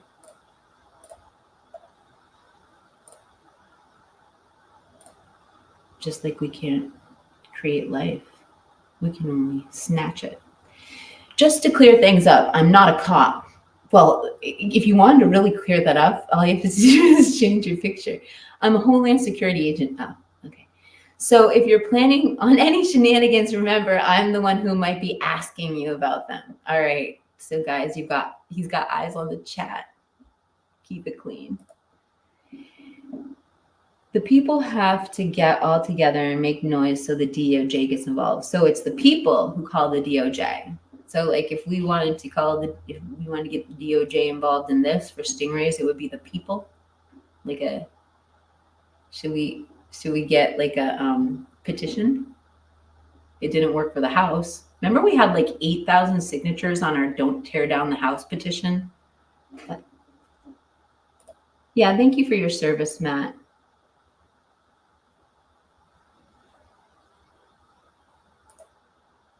We'll give you that one a star, Pebbles.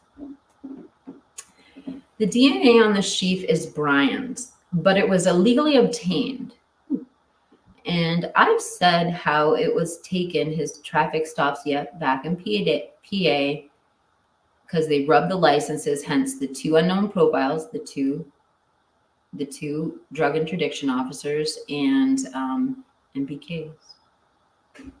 No, it's actually the most solid explanation that I've heard for the DNA planting and who those unknown DNAs are, and probably why they would be partial if we're just going to hypothetically go on. And then I'm very interested in the two S&P profiles that they came out with and hear why they stopped off when an S&P profile was already created by them.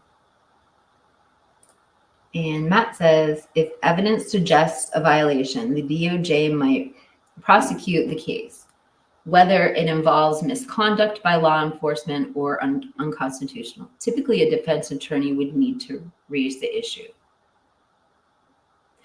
Okay, so I have another question for you, Matt. Let's say Ann Taylor raised this issue. Let's just hypothetically say there was a Stingray involved. That's what the confidential informant is. We're not talking about the SCR profile, but that's the confidential informant, just hypothetically. If she raised the issue, like, would we know about it? Like, I mean, would there be any indicators in this case that she has raised this issue with them? Or is it like something that all happens behind the scenes? Or I don't know. Well, actually, I guess I could answer my own question. I mean, the city or the state that uses a Stingray has to sign an NDA that they won't name the company. So I would imagine legally it probably has to be a closed hearing. I don't know. We'll never know. I don't think that was my actual question. And then Heather says, Matt, my uncle retired from Homeland. He writes books on his experiences. Heather, you should get him in Discord and get him one of your uncle's books. I like the Superman photo. Everyone's upping their profile game today. Boom.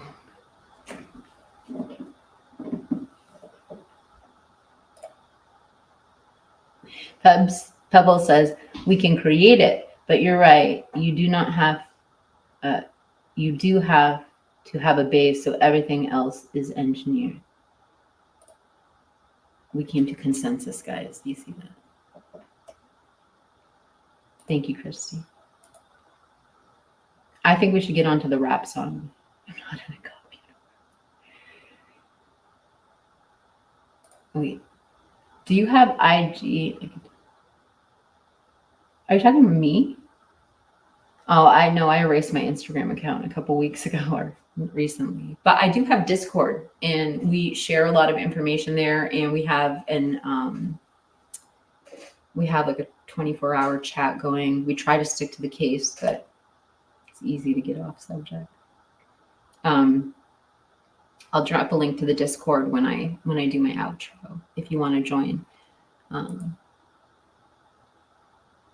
I'll probably be the last time I drop it in the chat though, you guys, because I'm really trying to have it be sort of a membership perk. So after this, I'm only going to be inviting the members in, but I just want to grow the server a little bit. So LOL, so the feds are in the chat. We, you know, you ask and they shall come, I guess, right, Heather?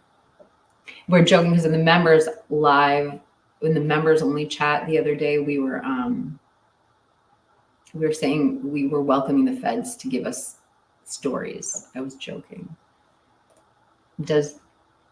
Wait, what? I'm not in uniform. Take a closer look. And then and then Toy says, does your uniform have snaps on the side asking for a friend?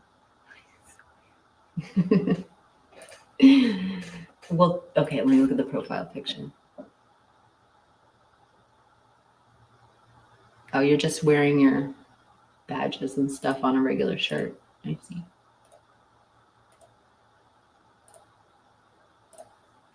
Thank you for stopping by, Sarah, and really great comments today. Thank you.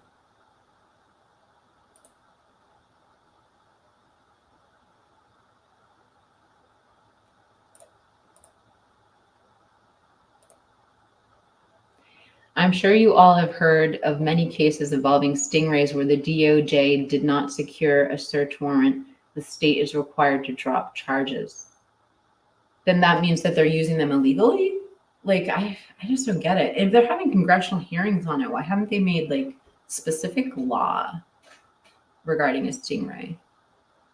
And if it were any of us who, you know, got our information accidentally caught up in another crime, I mean, what's the saying? Show me the man, I'll show you the crime.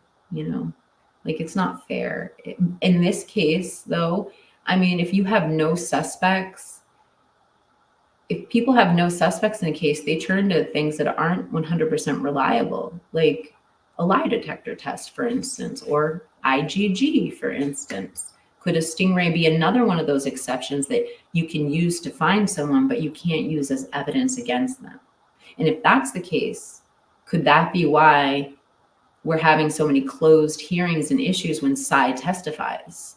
You know, trying to show they didn't obtain the location via the stingray, because if that was the case, it could only be used to find a suspect, not to charge them. Just like I said before, lie detector test or IgG. Okay. There's literally a hacker who was stealing money. He was able to prove that they used a stingray to catch him, and all of a sudden dropped his charge got dropped because they were using a stingray against his Fourth Amendment. Maybe it's the way that it happens. I don't know.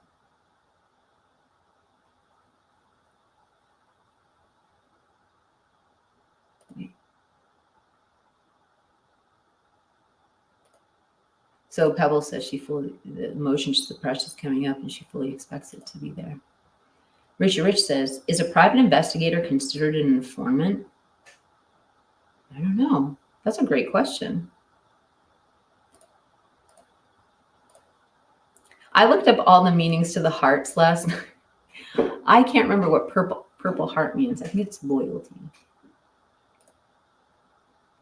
I like to use all different color hearts, not to change the subject. I used I use all colors of hearts. I didn't realize they had a meaning.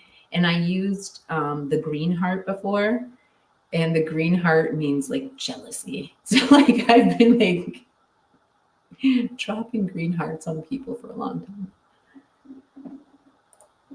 But I think purple means loyalty.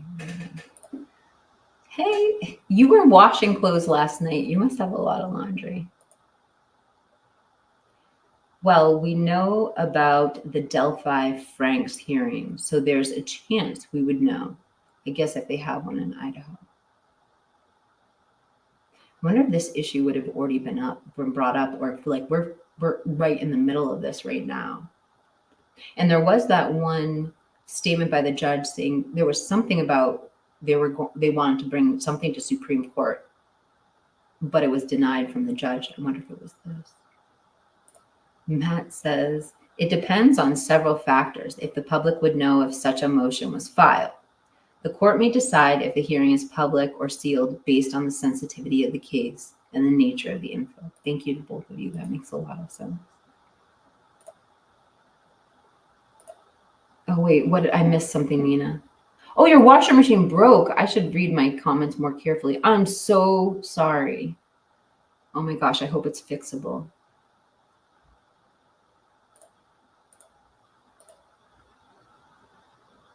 Good thing it's not around your birthday. Wait, what? Do you know they're around because they put that in the paperwork in the hearings? Do I know? No, just I know because Cy said it on the stand. And he said it was in a van.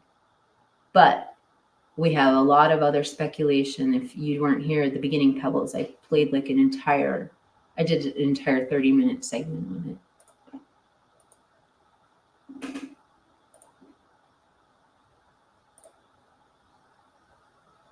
Get Patreon or an alternative so we won't have to give you YouTube 30% of our super chat. I didn't even change. Literally have not even turned the monetization on this video, which is really bad. It means I'm making no money off of this right now, but I didn't feel like pausing it. I'll just turn it on afterwards.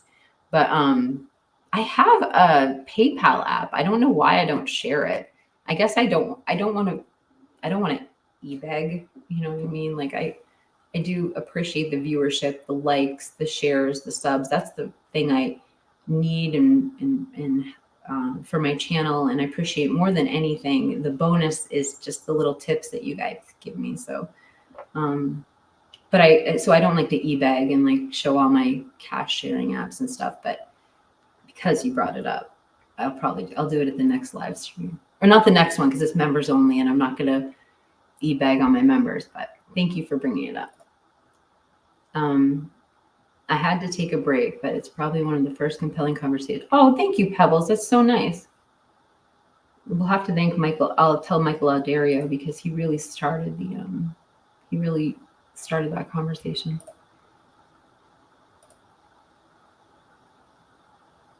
And Heather says, well, if it helps, I have people that are in the field of crime to hear about about how things really happen in investigations. Yeah, Heather, you are a really good resource. If you guys don't know, Heather's one of my managing mods and one of my fact checkers and one of my information gatherers. I don't know what to call her.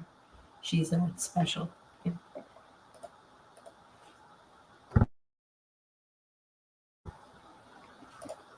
Paul says, drop me a link, then I'll talk. If you're not on IG, just let me know how, and we can talk and we can share stuff.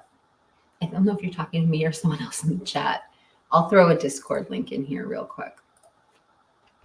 And then this is the last time I'm sharing this, you guys, and then it's for members only from this point on.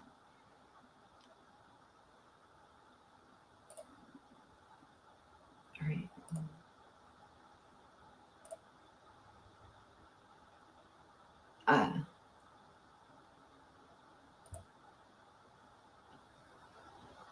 I don't know how to do it, you guys. I'm sorry. I have to do it on my phone. I can't figure it out. And then Pebble says, it's because it's a matter of national security that it violates the Fourth Amendment. Testify to that. And then Matt says, they need to prove a national security threat was actually breached.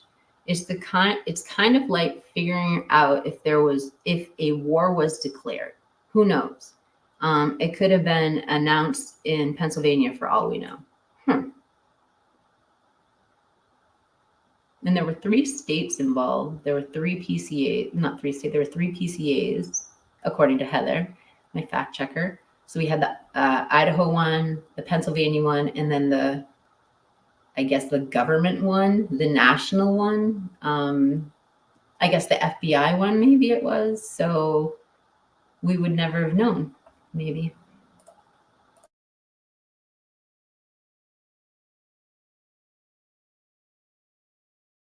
It's apparently not illegal, though, Paul, if it's a national security issue. And Heather says, my understanding is they do get warrants for them, but there are many times they are used without and cite the cause as dom terror. And William says, yes, you can't just turn on the thing. You can't just turn the thing on and capture people's data without a warrant targeting a specific individual.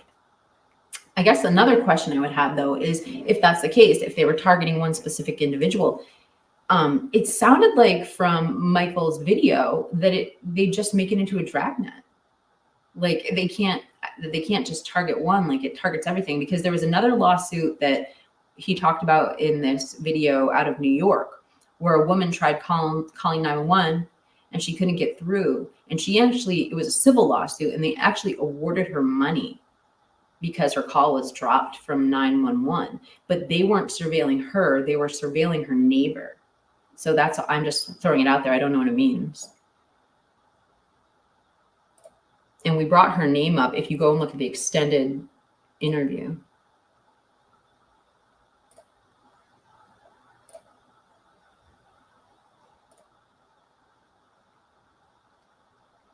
And then there's a question for Matt in here. Matt, is selling across state lines and out of the country considered homeland security to deal with it?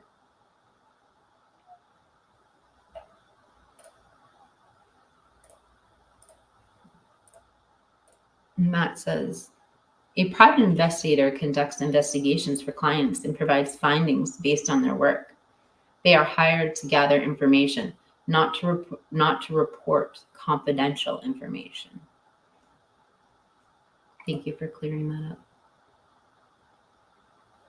Wait. Oh, it can all Pebbles. You got to make it worse. Like, I feel so bad. I'm sorry if I dropped a green heart on you and it was used out of context. And now I'm wondering, like, what all the other hearts that I dropped on people mean. The white heart means beautiful. I use the white heart aesthetically. So, like, I don't know how many people I've told are beautiful and, like, who I told was beautiful. I should have known the emojis ahead of time. We recall that the lawyer working with Ann Taylor mentioned a Frank's hearing would be coming up. What do you guys think that Frank's hearing could be for? What was it that we were just thinking? I think the wording on page 15, like with the, what were they talking about? I'd have to pull it up. Yeah, I wonder what you guys think the Frank's hearing would be on the search. That was the motion to dismiss, and they went to the Supreme Court.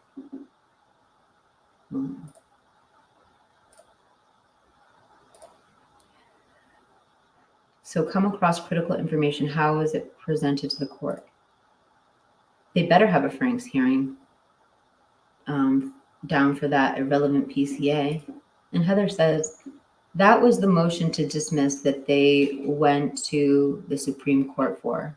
I thought they didn't actually go to the Supreme Court, but I'm wrong. Would that have been presented at the federal grand jury, or maybe we don't know at all?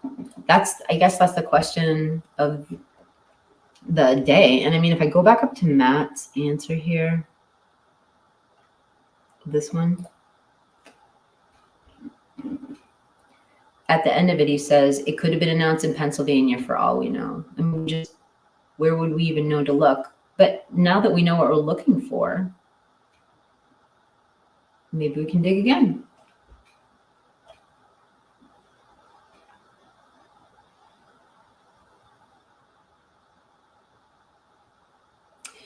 So, hold on. She says, Matt, would that have been presented to the federal grand jury, or maybe we wouldn't know about it? And then I'm just going in order here. And then, oh, so she's saying she read it before. And then Matt says again, if critical information is found, its presentation to the court and whether it becomes public depends on several factors. Leslie says, though they have two different grand juries for the same offender and different victims, then they have, I think you're saying, then have two different grand juries is a question, and some offenders have different victims.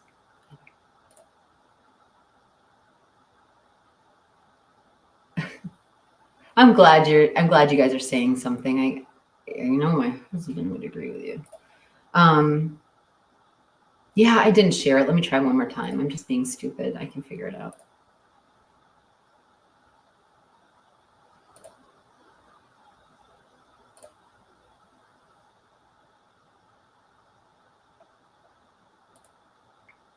Oh, here it is. Invite. Okay.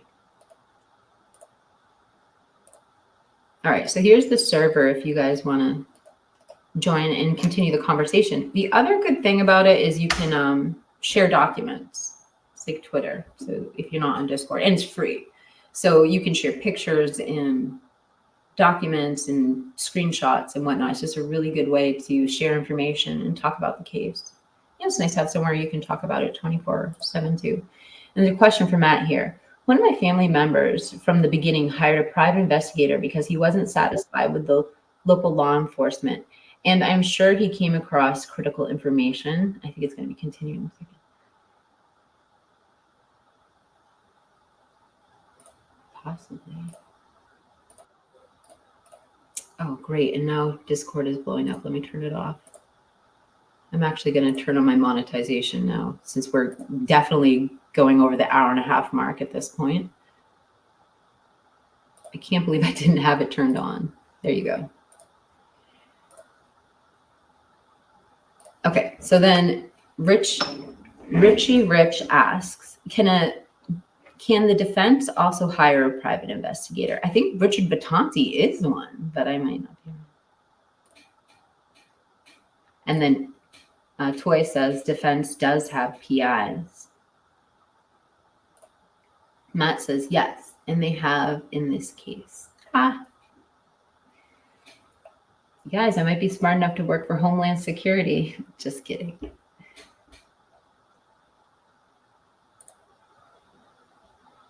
Have PIs. I can't type, sorry. Heather, you got a loyalty. I mean, Chris, you got a loyalty heart.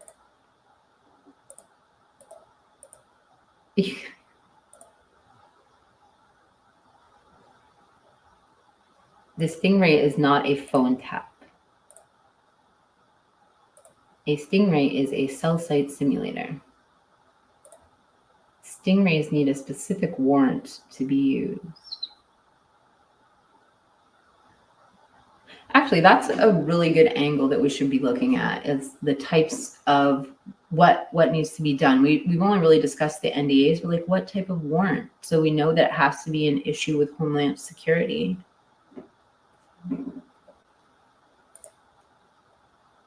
A Stingray can't target just one individual. It's going to capture the cell signals of anything active in the area, and that's why it's an amendment issue. And I think that kind of clears up that little story I was just saying about that civil lawsuit too. Thank you, Pebble. I agree. It does feel like entrapment. And I think that's why it's able to be tossed out on Fourth Amendment issues. Yeah, like that, find me the man, I'll show me the man, I'll show you the crime. And Melody says, pretty sure they have to go to a special judge for a warrant. Courts are sensitive to the Fourth Amendment violation. So if it's the Department of Justice, where do they get the warrants? I'm trying to think. I think they make their own warrants. The only one I can think of, and I'm like not being political, is like, remember the DOJ was the one who issued the warrant to raid Mar-a-Lago. And so I only know that because it was like headline, you know? So who signed that warrant? Like we know who signed it. I can think of his face, but I mean, wasn't he part of the DOJ? Like they make their own, I don't know. Oh, it's the Attorney General or something? I don't know. I'm right. I don't know if this is, if you're talking about me right now or me before. You can't find the membership link? Oh, it's on my homepage. Sounds like a problem with the machine. Calls should be routed. And that says, it's not just a matter of getting any old warrant. It's about ensuring the right procedures are followed to balance security needs with privacy rights. You're getting a star, Matt. That's a good one. But who issues that warrant? Pebbles says, I may be wrong, but I don't believe that calls are routed through. It actually intercepts them. It mimics a tower, and I wonder what happens. I wonder if the signal follows through to the tower or if it just like catches it there. I don't know. And then Matt says, selling across state lines or out of country isn't inherently considered a security threat. However, it could raise concerns under certain circumstances.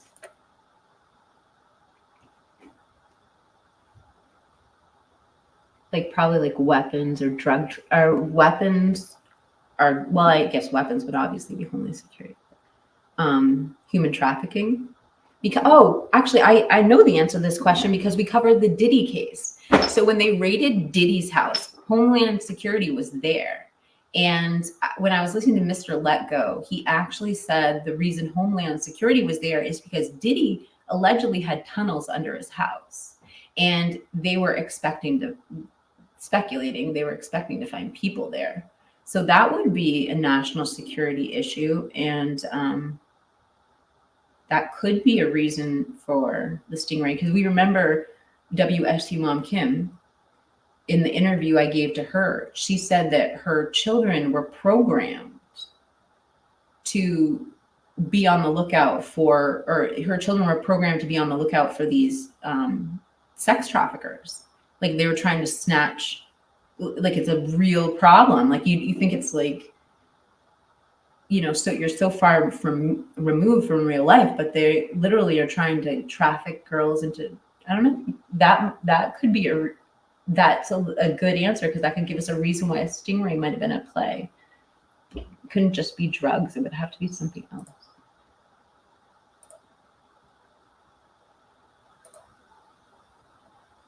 Yeah, but I don't think it's just federal. Like Homeland Security is the security of the country, not crime. I don't know.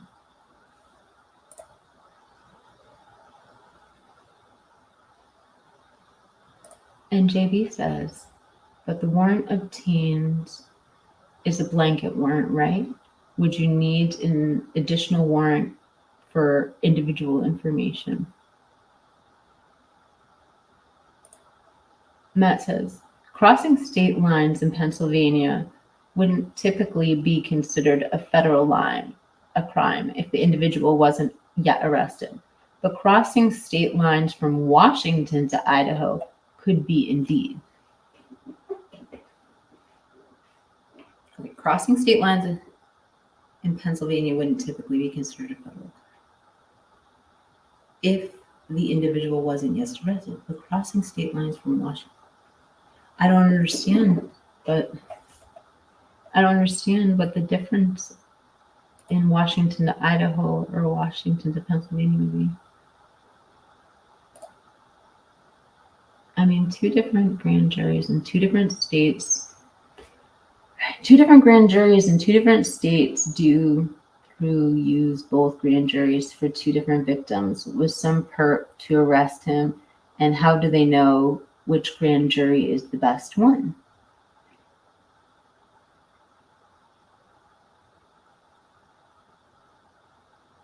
Well, I think, wasn't the grand jury in Pennsylvania about a different case?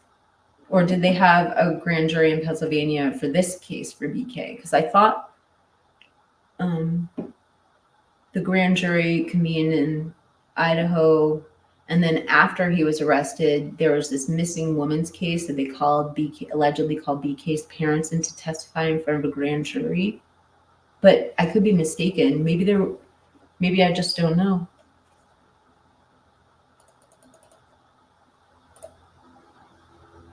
How did Howard Bloom know what was spoken in a grand jury room?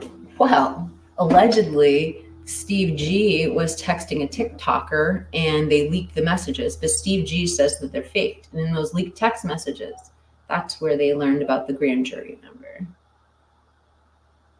I think. If they're real. I don't believe that any of the victims were asleep. In my opinion, they were attacked at the house. The surviving victims know what the truth is. Yeah. Matt, thank you so much for your service. Also, we really appreciate you taking the time to explain this to our little channel. It's means a lot. Thank you. A Frank's hearing, the defense can challenge the validity of the search warrant used in the case. The purpose is to determine if the search warrant was obtained based on false info. Thank you. And Pubs goes on to say, if the defense can prove that the warrant was obtained through intentional or reckless false statements, the evidence obtained as a result of the search warrant may be suppressed or excluded from the trial.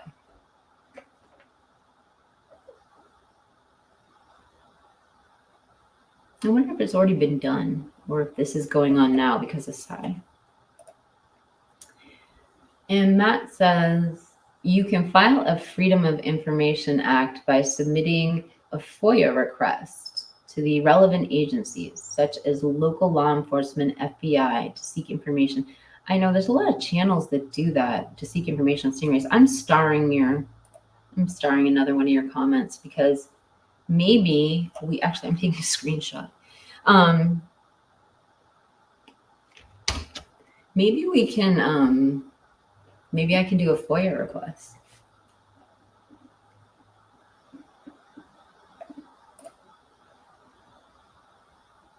They were alluding to Bryan Kohberger being a suspect in another murder in PA. So that's what I was saying is the grand jury had nothing to do with this case.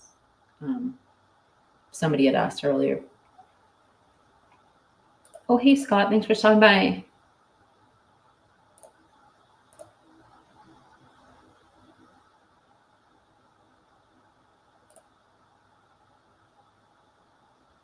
Thank you, Richie Rich. I appreciate it. I feel like this, we're already at 2 hours and 15 minutes and I still have 2 seconds left. We saw that the defense did take the case to the Supreme Court. And we know that some of the details they presented had been redacted. So we can only speculate what other information they have raised. Yeah. But it can't be just anything. And wait a second. So the defense attorney would have to bring it up to the DOJ if it were a Stingray issue. But we wouldn't know if the DOJ is involved. There would be no indicators for us. And I guess that's another question for you. We would never know. My number one question is, why isn't BF's statement included? Possibly because she turned state's evidence. It seems to be the norm for state's witnesses to turn on the other party in the case. She was so removed from like the actual crime scene, like compared to Dylan. Like I can imagine if what she heard or saw didn't quite line up, that's maybe why they deemed it exculpatory. I don't know. I'll give you a star. You want to buy a membership? Oh, thank you. Let me just get a link in there. I have very affordable memberships. They're only 99 cents. How do I do this? I don't know how to share it. Let me get through these comments and then we're gonna do another segment. Pebble says, Matt, Yeah, I believe you're right. That's why they were asking for the information on the 70 plus federal search warrants that were used. Toy says, per Kaylee's mom, they were both questioned together and released from the scene in under an hour. That's absolutely insane to me. Oh, I just thought of something. So if Jack was playing video games, like we know Dylan is a gamer. What if Dylan was on her gaming console? I mean, that would, if she had her gaming console in her hand, or she had the controller in her hand, it would tell you if the person was gaming. They couldn't just be idly sitting there. Could that be why she was cleared? Never know.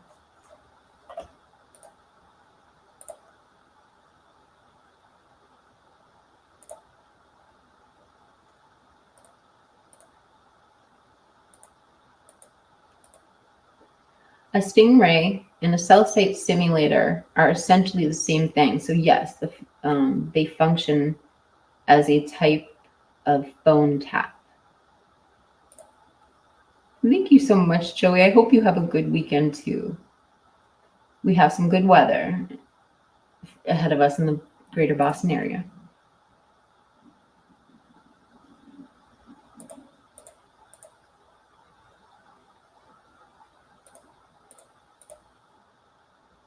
Pebble says, Matt, that would be a trace. That would be a trace. A trap would be to listen to a phone conversation. From my understanding of Stingray, doesn't do that. Matt says, you would apply for a warrant from a local or state court. The application must demonstrate probable cause that the device is necessary for the investigation. I'm putting a star next to that one too. I mean, you're really filling in the blanks for us with some of these Stingray questions. Thank you so much, Matt.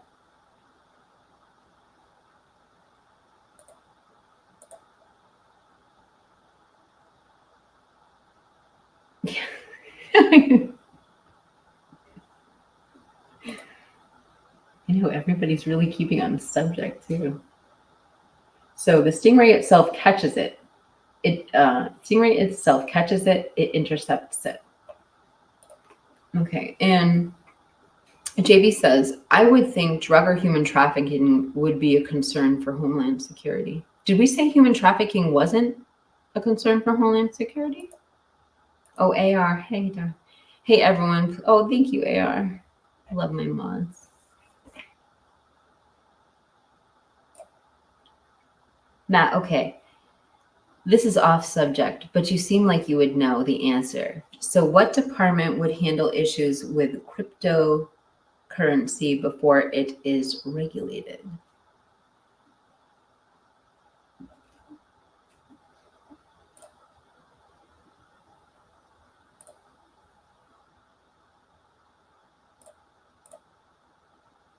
That is something that came to mind. Isn't Homeland Security considered more but national threat or any other threat to the homeland?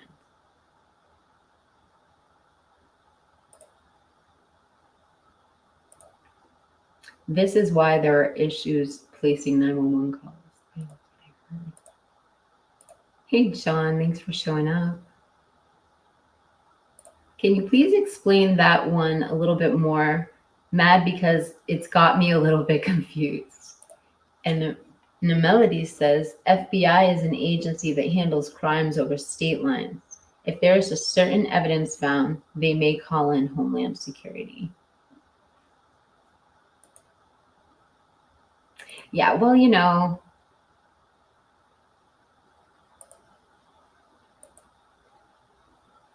they really were. Homeland Security really was at Diddy's raid, allegedly because of the tunnels.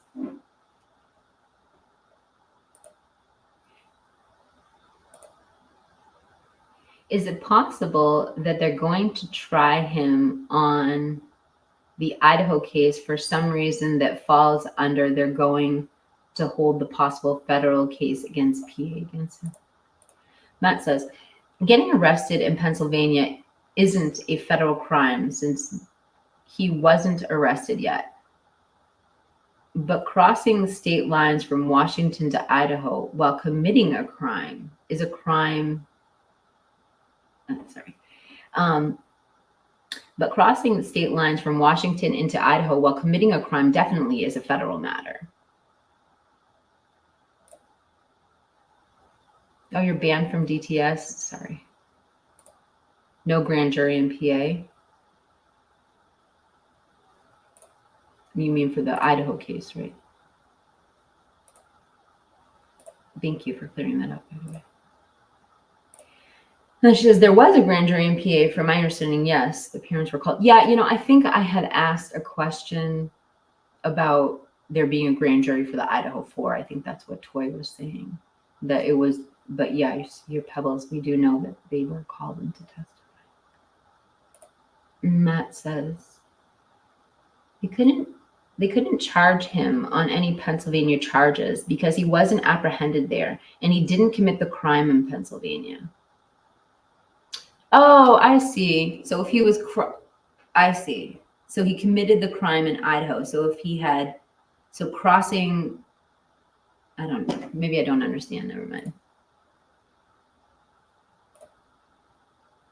I think Ethan was staged in the house and then there was another crime scene at the Sigma Chi.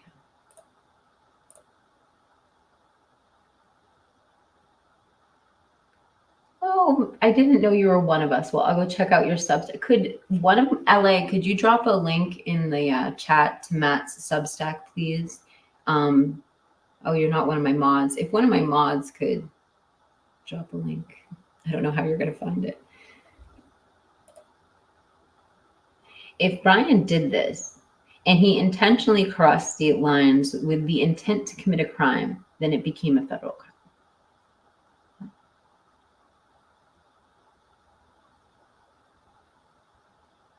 I see, it's the intention.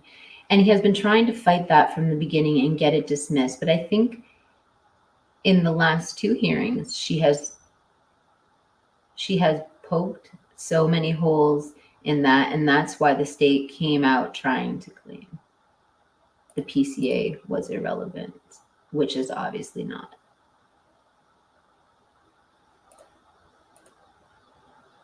And then JV says, under certain circumstances, anyway, I think, I think 3 people have to be unalived. I may be wrong about that. You should do the FOIA request. Okay. Leslie, that was to do with a completely different case in the crime frame. Yep, then they were trying to pin on BK. BK must have been accused of something in Pennsylvania, or they wouldn't have gotten the grand jury. I think the grand jury is to decide. I guess he did get accused, but is to decide if they have enough evidence to bring charges.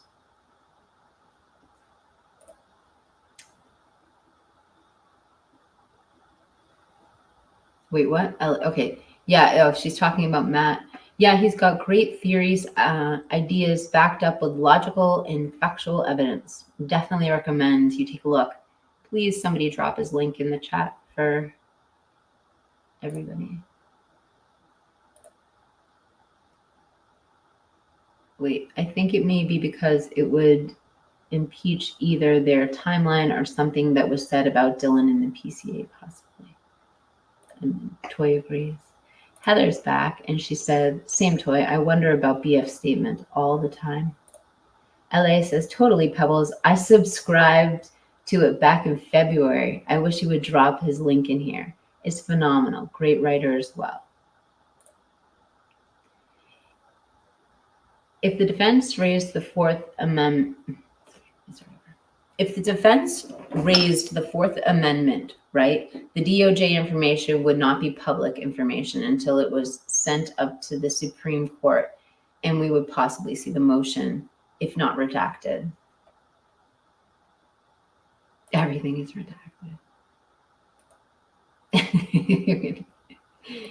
And then he says, you should never, ever, ever question anyone in pairs. It's like trying to solve a mystery with 2 left feet. You pair your battles and choose. Yeah, that is good.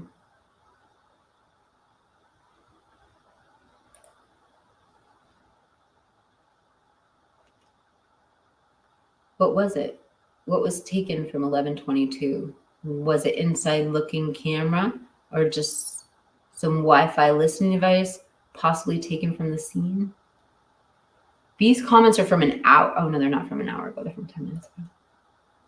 Yeah, please drop a channel link, Matt. We all are interested in hearing more of what you have to say, and we'll get you some new followers and subscribers. You're probably bigger than me. I don't know what I'm saying. I have to believe BF's statement doesn't fit the narrative. Defense has claimed she has exculpatory evidence. Matt, that's bothered me since the get-go.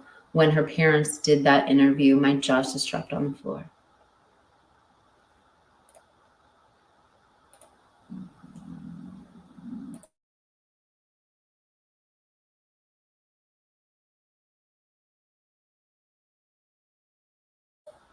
Stingray ZR1.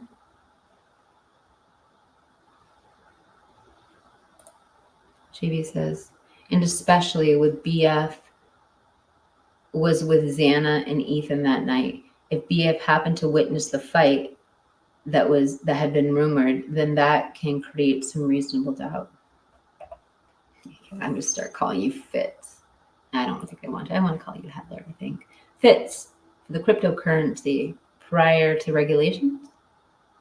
Matt says, this is the answer to my question. Human trafficking is a big deal for Homeland Security. It's right up there with keeping things secure and making sure everyone plays by the rules.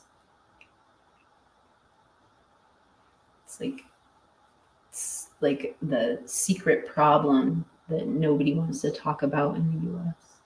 Thank you for what you do.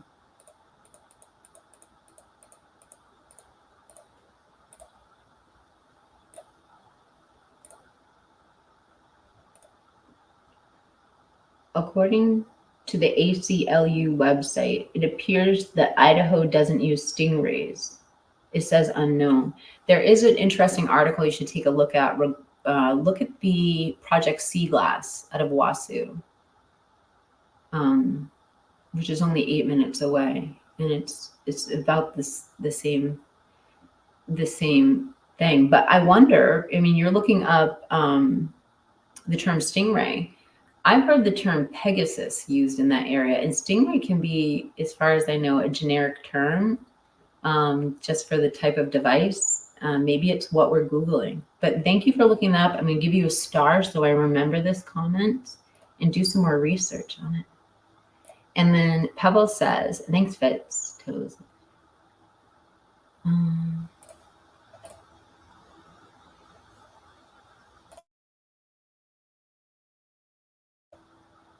People are getting mixed up. The Pennsylvania charges against Bryan were for completely different issues that they were trying to link him to, and they never charged him.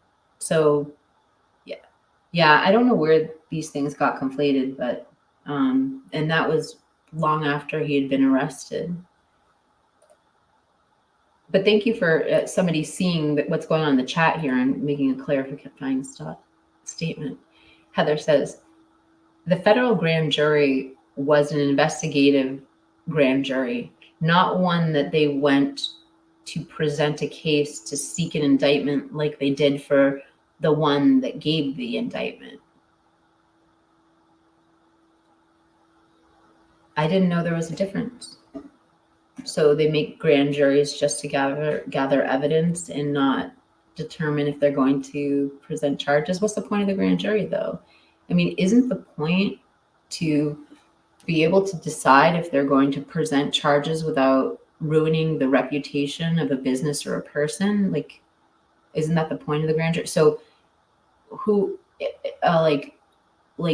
isn't the grand jury a gathering of peers, whereas the people collecting the evidence I don't understand, I don't know. Like, I don't know the difference between reviewing the, isn't that the whole point, is to review the evidence every time?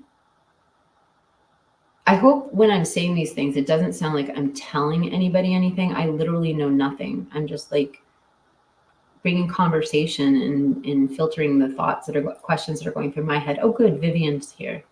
Good person for this conversation. And then just so to further add to what Matt was saying, Pebble says, Matt, they suspected him in a homicide in Pennsylvania May prior to him leaving. Was it the missing woman? I didn't know it was an actual homicide. A homicide. I don't know.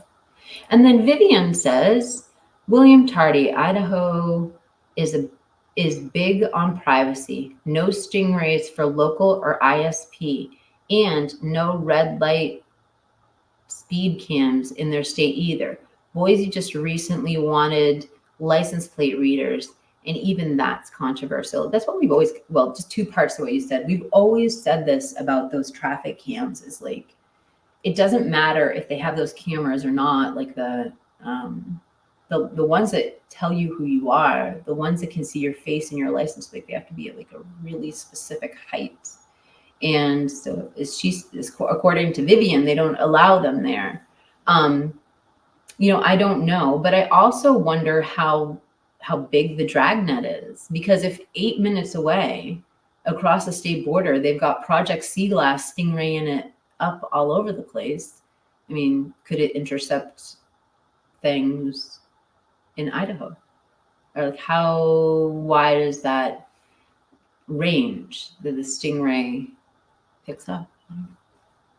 And then Heather says Homeland Security is actually money LE, and what it is? No, Secret Service is actually money LE and was established to oversee money and protect the president protecting the president is just the thing they are most known for. Oh, so cryptocurrency would be handled by the Secret Service? I think that's what you're saying. William says, if he had committed the crime against a judge, a federal officer, or a government property, with the feds would get involved. Also murder for hire. Not federal unless you cross state lines with a victim in the process of a crime. So Matt question is, why didn't they use, my question is, why didn't they use the Pennsylvania grand jury? I don't think they ever brought, they decided there wasn't any evidence to bring charges. They brought what they had and no charges were ever brought. And we don't get to know what goes on in those grand juries, I don't think, ever. Matt says, sorry for the confusion. I'm answering as quick as I can. He wasn't informed of any pending charges when he left Washington. The grand jury in Pennsylvania was related to a separate case. Vivian says, Vivian, that's why I looked it up. Everything I see suggests around 23 states with stingrays. That's interesting. So it's not even in half the states. But I wonder, when we look it up, are we just looking up stingray, or are we looking up all the different terminology for it? Because you know as well as I know, when Google, doesn't want you to find a million different things on something, you've got to exactly Google it in the right words. So if you're using stingray, as far as I know, stingray, the actual stingray, is obsolete at 5G. So it's not even like a relevant piece of equipment. So you might have to write cell phone simulator or something like that. I don't know. You are referring to being defined as a serial killer. Yes, you have had 3 separate instances of unaliving to have that title. The grand jury in Pennsylvania has nothing to do with the IDAHO4 case. It has to do with a crime that they were trying to pin on him, not related to the IDAHO4 case. Whatever happened to the police report that Kaylee reported seeing a lady that was missing? Michael Adario goes over that, and he was saying he was trying to come up with theories on why somebody would target the house. And what he was saying is maybe somebody saw Kaylee communicating with the police, but she did. She saw what she thought was a missing, endangered woman, and she contacted the police department. Sorry. She says, Heather, yes, that was my understanding too, that they basically cleared him. But I'm hearing something contradicting that.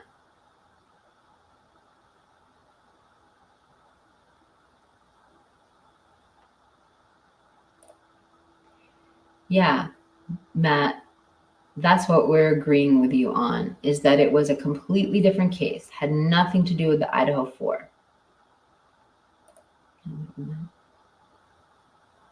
Matt, okay, here we go. So Matt Substack, if somebody could, I'd greatly appreciate it if you have time to, one of my mods could look up the link and paste it. So Matt Substack is America's Original Homeland Security. And we're all going to check it out and subscribe to you afterwards, Matt, because you gave us so much of your time and answered so many of our questions. Matt, I know that Pennsylvania and Idaho were different cases, but if his parents were questioned, wouldn't that mean Bryan was going to be charged with the murder in Pennsylvania? Then why didn't they use first?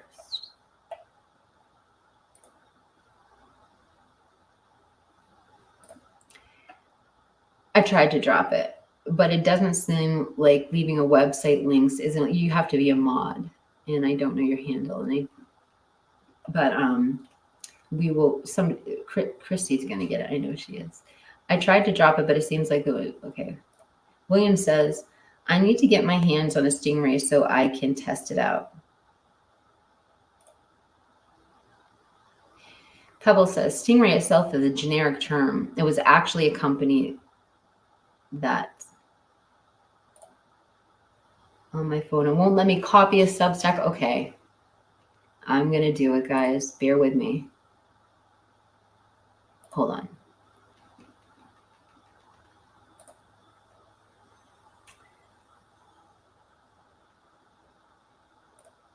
All right. So it's America's Original Homeland Security.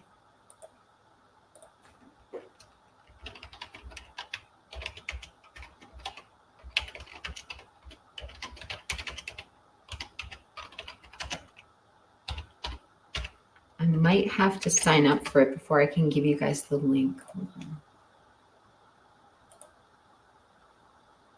I don't know if this is you. Hold on. No, this is not you. Hold on.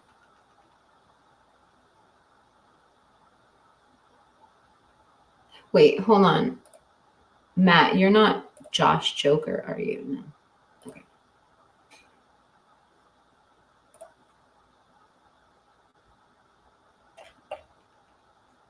Oh, I know what happened. Hold on. Oh, I found. Wait. Are you Matt on Substack? I mean, are you Josh on Substack?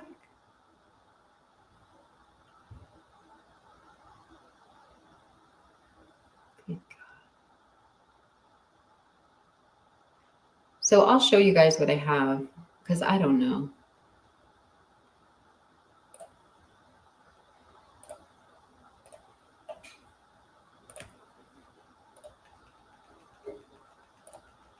I'm not finding it.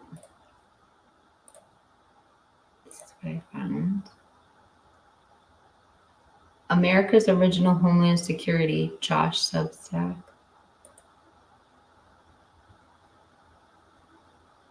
I don't want to subscribe if it's not you.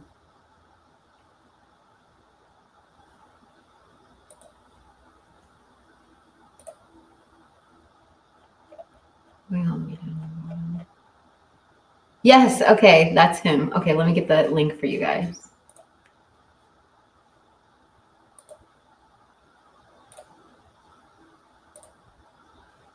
Oops, I'm not sharing my page.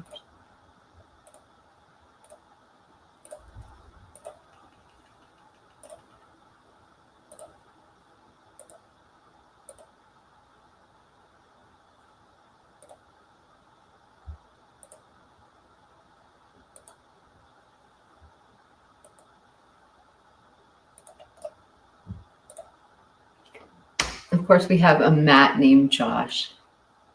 You guys, I'm just going to read a few more questions. Then I got to go let out my dogs. I was only going to do this for an hour. I can hear them downstairs. Yeah,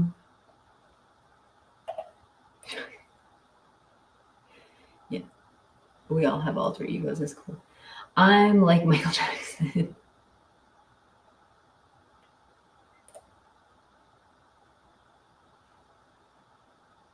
Paul Clark's the Fed too. Hey, at least we're talking about something interesting enough to have federal agents in here. I'm not a Fed. Okay, let's clear this up now. Matt/Josh says, I'm not a Fed. I don't even have a cool badge or an endless supply.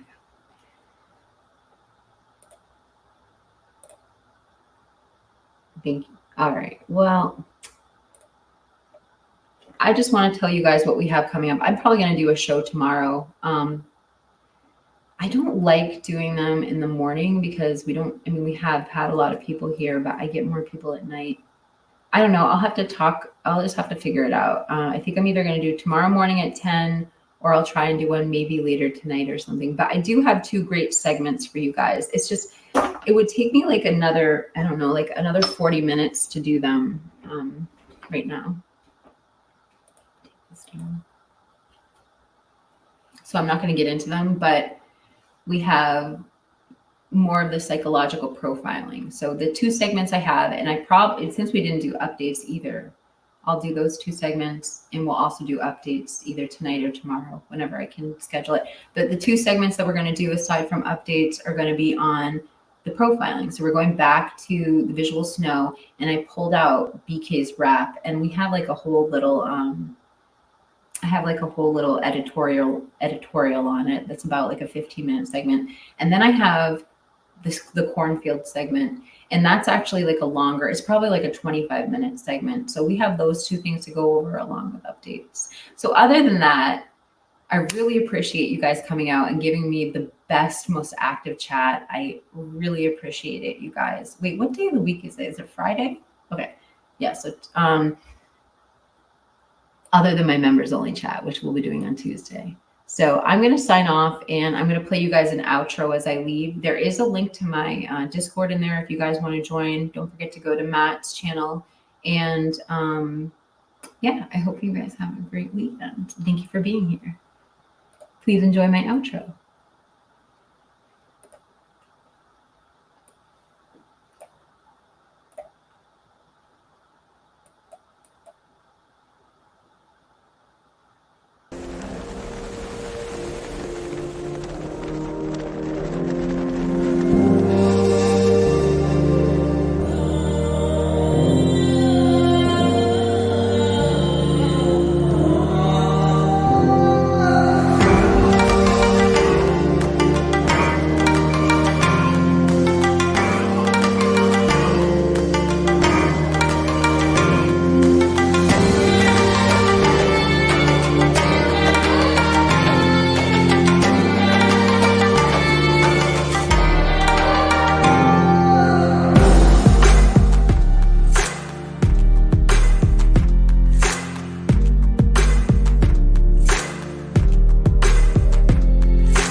Okay.